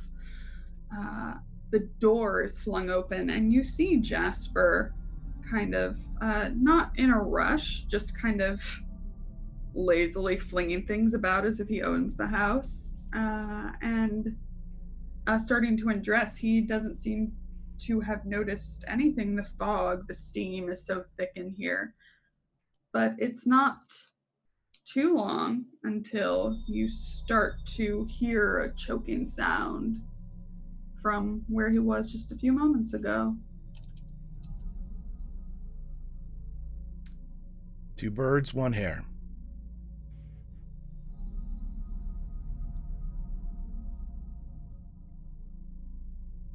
Well, that was certainly clever.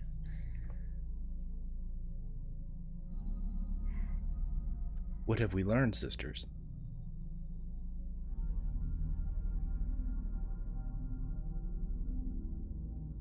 Fatel's not up for taking a lesson from anybody right now, so she's gonna shut up.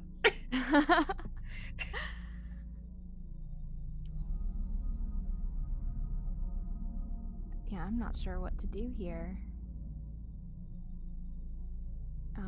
Well, we have 2 dead bodies that weren't dead before our husband left, and now they are dead.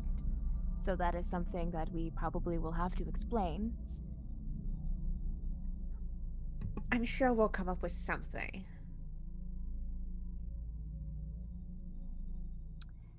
Do we stay in this room? Is our skin still burning? Yeah, what's our skin like? There are some red marks. Okay. There are. I mean, it seems Yeah. like if maybe you had poured that on yourself, it would have been a lot worse.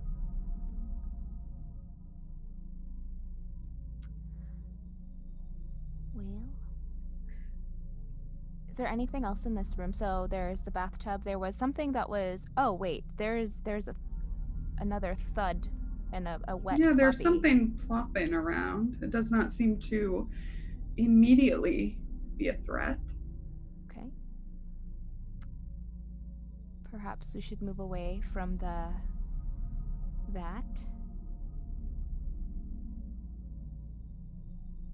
It's not necessarily something I wish to seek out. Yes. I And don't with the fog, we don't even have to see it at all. We can just hear it and avoid it completely. What an incredible solution. I don't control our legs, though. I suggest we avoid it quickly and close the door very firmly shut behind us. Yes.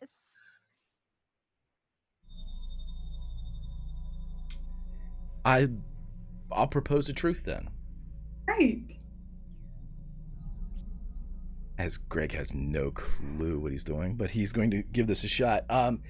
Animus believes, with the things that have been uncovered by Fatale and the rest of the sisters, that here in this room, it was all in preparation to make each bride acceptable to, I mean, maybe not acceptable of the flesh in a lustful way, but acceptable and pleasing to Bluebeard in just the proximity, to always be, to smell nice, to not be offensive, to not be a distraction with either odor, whether it be cleanliness or just general.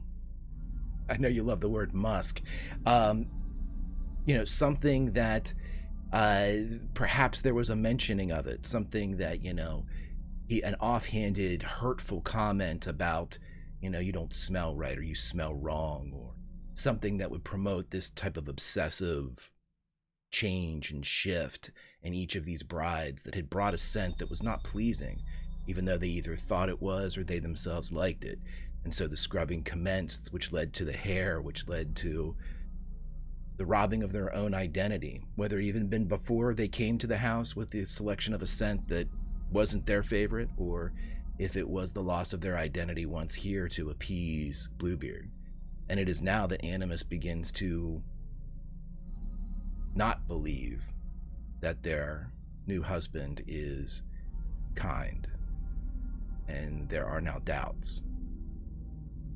And so this would be disloyal. And what is the token you're taking? If it is inanimate, and even if it's not, I'm taking the strand of hair after Jasper's dead and kind of coiling it around our neck like a scarf.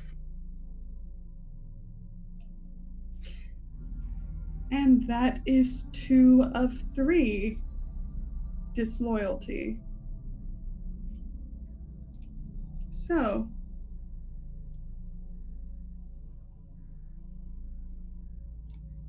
do I have to take a trauma here? Yes, but that's all right. I will take it. Because we move into the end game now.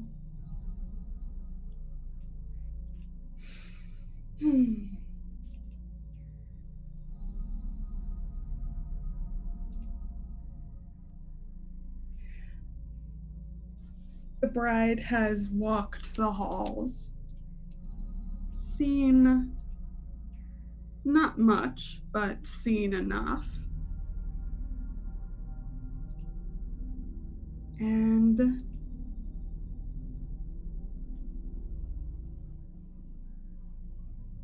there is no need to ask her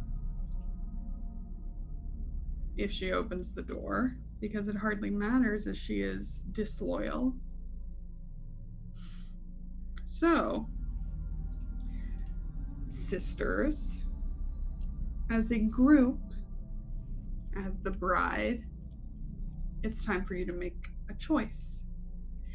Do you present your evidence to the town, or do you run away to start anew?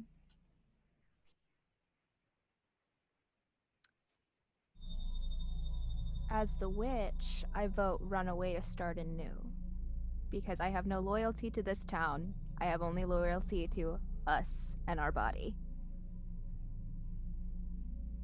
The mother has that constant conflict of do the right thing, warn others, but at the same time sort of lingers over the fact how many people have tried and warned and nothing has come of it. We just hear stories.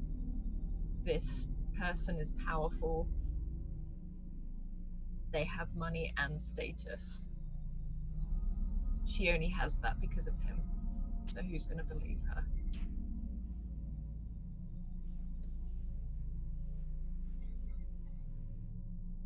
Virgin doesn't say anything. They would vote for go warn the town, but clearly no one else wants to do the right thing. But they're just not going to say anything. Can we feel that? Like, can we sense if somebody? I can sense it, and I'm over here. No, I mean, I don't want to take away player agency, but like, if or do we as the sisters of, can we sense that the Virgin is like perturbed at us, like distraught? I don't know.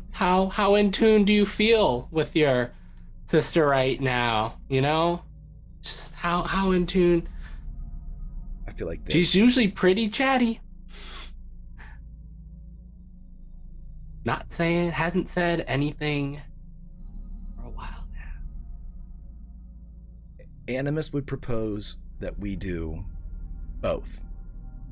We can warn the town, and we can run away if we burn this place to the ground. Oh.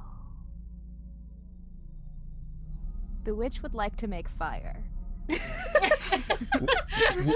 We have It is a lovely thought, but you must choose one, and sadly that isn't an option. It's almost like women have limited choices in the world. PbtA votes to run.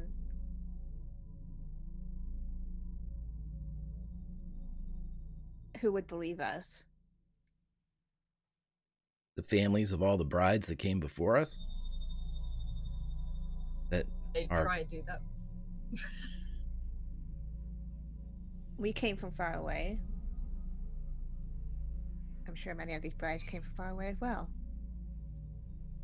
And if we let the town know, we don't know how far his influence extends, what target we would be for telling.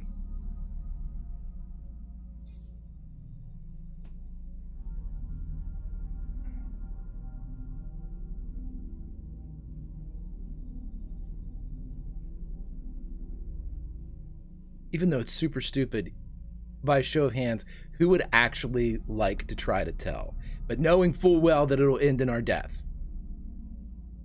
Nobody? Kind of. Oh, there's the intrigue there. This is a fascinating choice for reasons. Again, I don't say anything. So, Mother, what do you choose?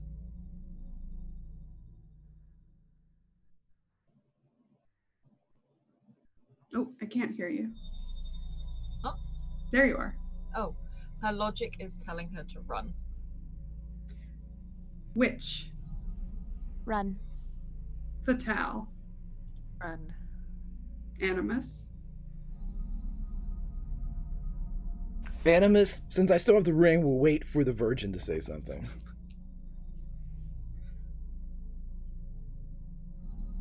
Virgin?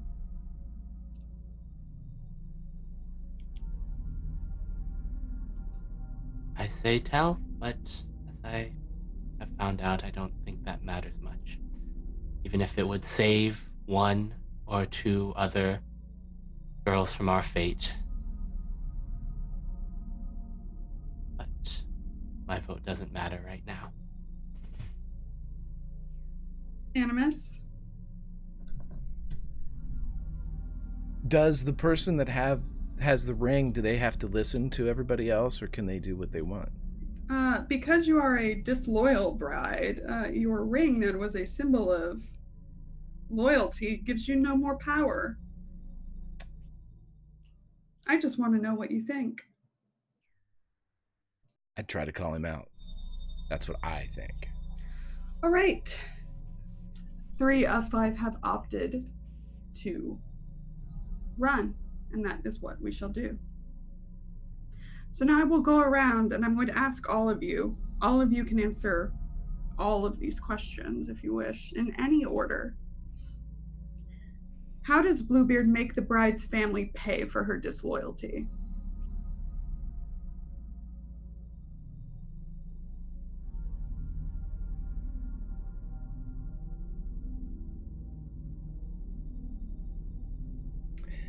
Mary's our younger sister.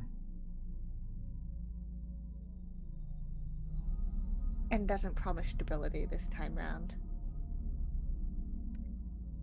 Uses his resources to get in the way of our family's resources, thus bleeding their funds dry.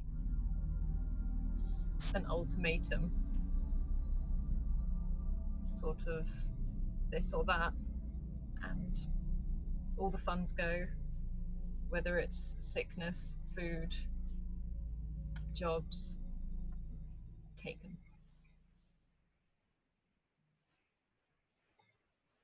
The family name is Mud.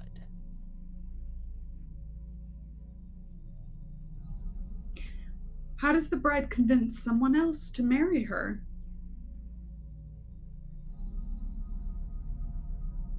She changes her name and appearance. She becomes someone else. Goes far, far away. Far away.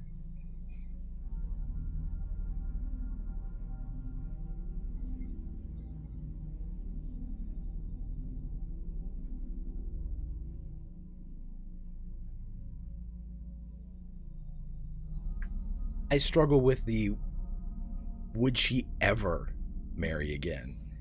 But if the yeah, it would have to be in a distant land with a new face and name, and in many respects doing exactly what Bluebeard did to all the others. Loss of identity. He wins anyway. Making sure to find someone who she's sure she can control.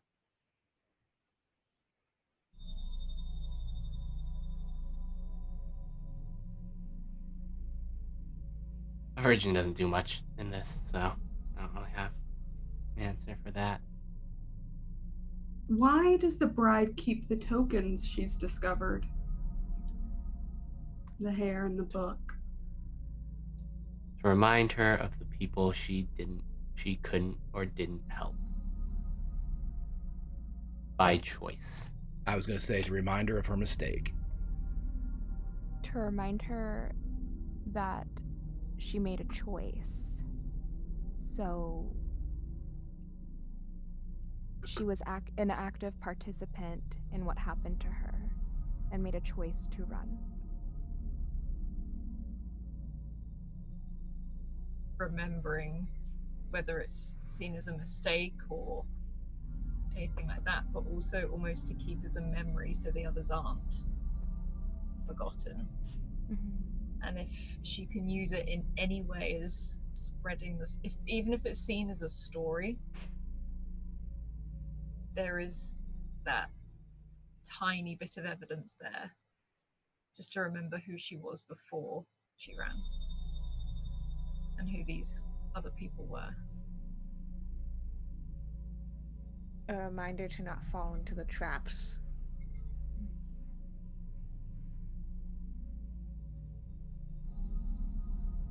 What memory of Bluebeard's house gives the bride pleasure when it shouldn't?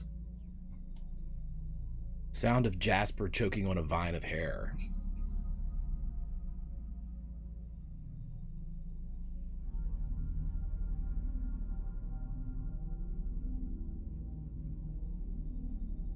The sound and feeling of breaking the glass.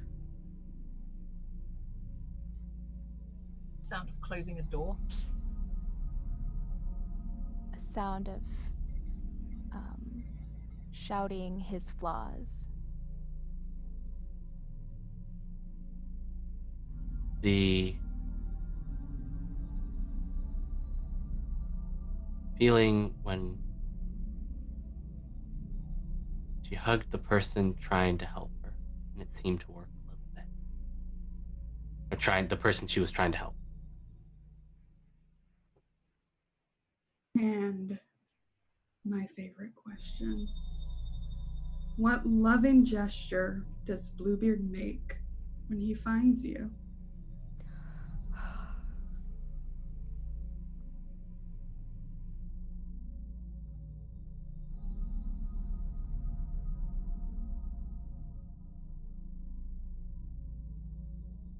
A quick death.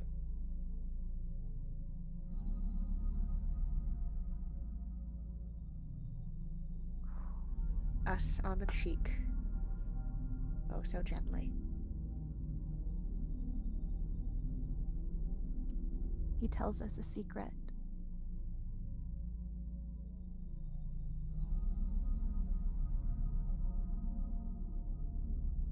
Slightly too tight again, but also hands us that small key. The one to the door we're not allowed to open. Makes himself vulnerable for just a moment before. Like he did the first time.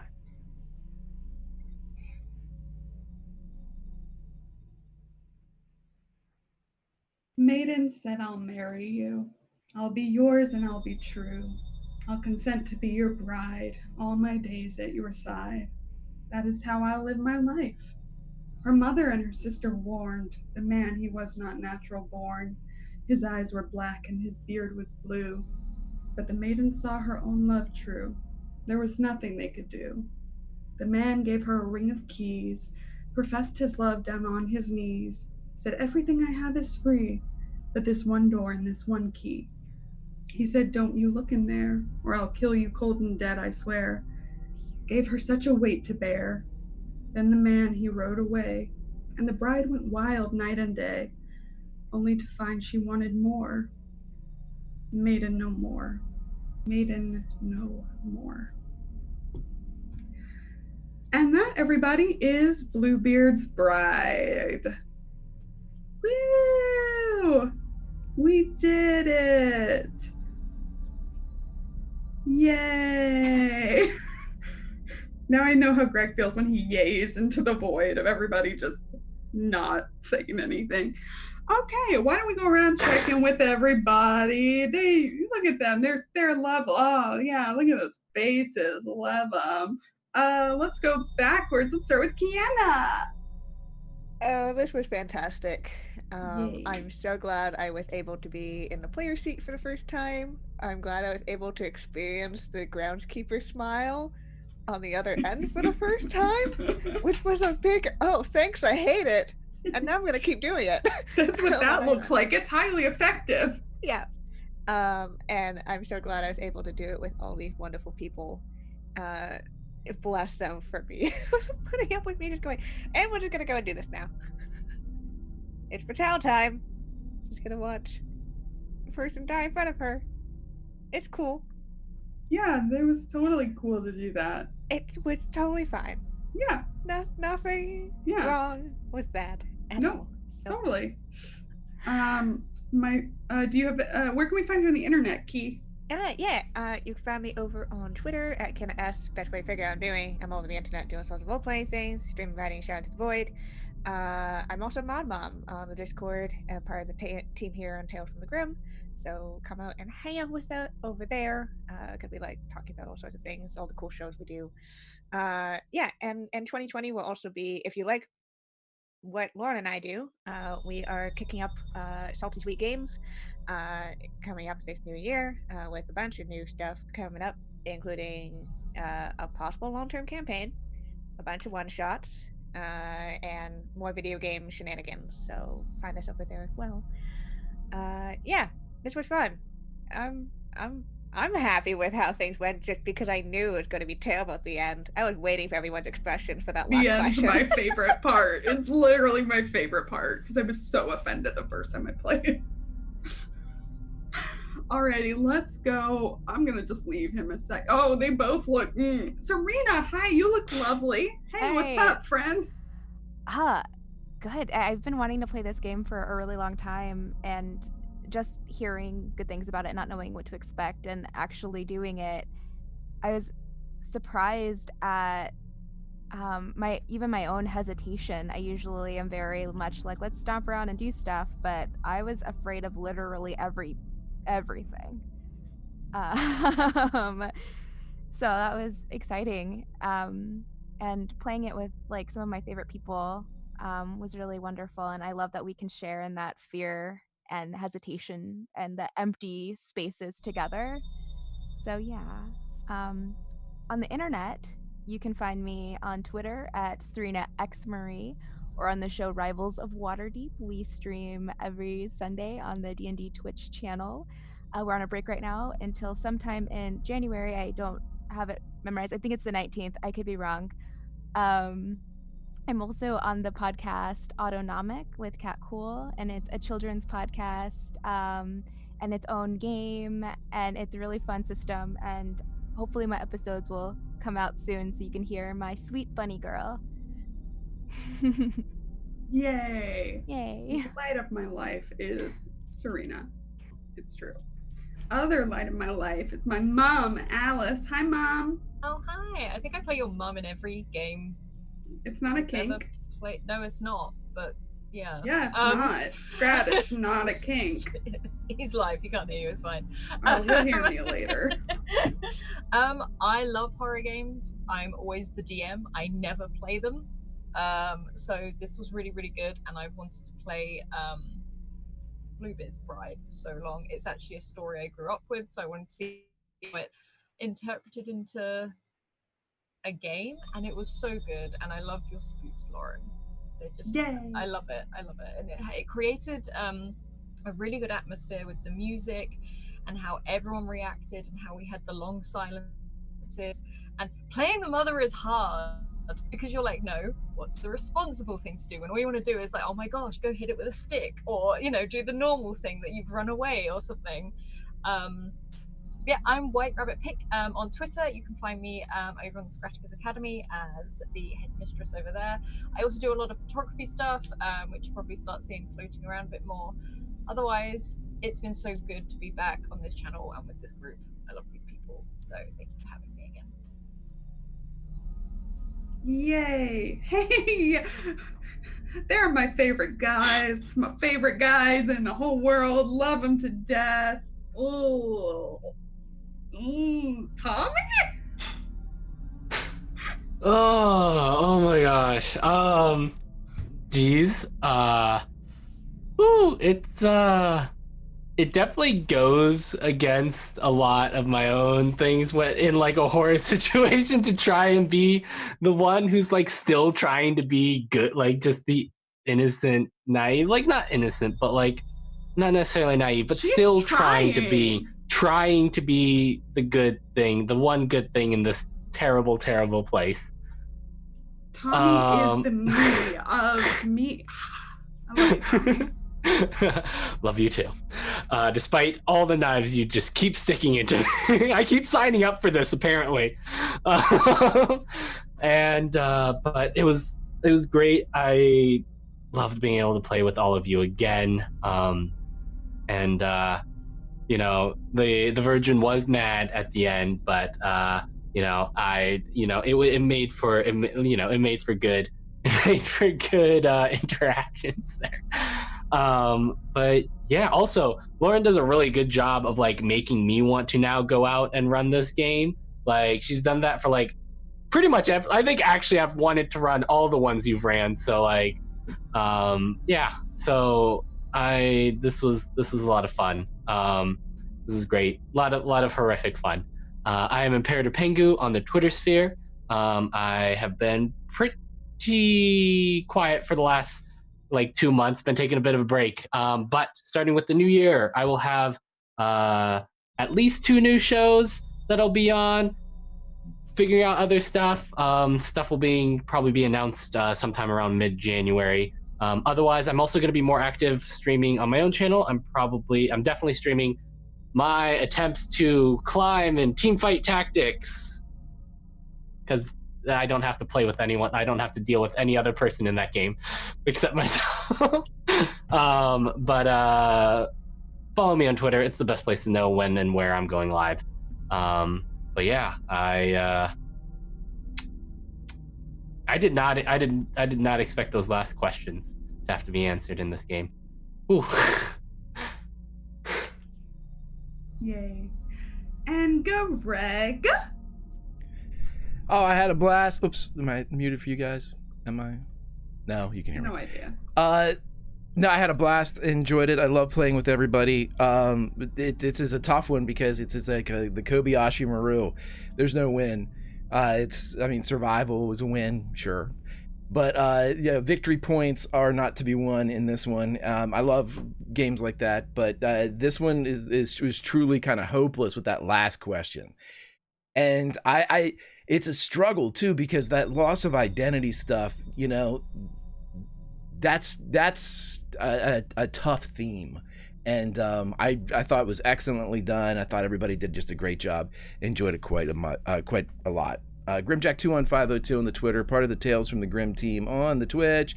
Fun things coming up on the channel. We have Watchmen that is going to be coming. It is a community event. 10 of the Legion will be going into a familiar universe set in 1985 during the same events as the graphic novel Watchmen. We also have a Witcher series coming, Witcher Family of Wraiths, which is coming in just a few weeks. And in addition to that, we have The Realms Remembered on Monday nights, as well as The Road to Desperation that is GM'd by the incomparable Marshall Jim. And so that's that. Lauren, back to you, and thank you, my friends, for playing, and Lauren, thank you, my friend, for running. Yeah. Hey, everybody. I've been your groundskeeper. I'm Lauren. I'm that salty ginger over on Twitter, part of the team here at Tales from the Grim, and have salty sweet games with my best friend, Kiana. Yep, I'm here not every Sunday, but soon. Yes. Sundays and Mondays here. And soon more on Salty Sweet Games, which is exciting. And on Straticus Academy Thursdays at 10 p.m. Eastern for some Pulp Cthulhu set in the 40s and the 60s is super fun. That is it for me. Shall we raid? We shall. We're gonna do it. Yeah. I already have Scrat keyed in, so... Oh, damn. All right, yeah, let's do it. Take it away, Greg. Absolutely. Everybody, thanks for showing up. Have a wonderful new year. We'll see you in the next days and the next year. But as the campfire goes down, there's only one thing left to say. You can't always roll nat 20s or escape hair stuff coming out, but you can always role play with your friends. See you next time.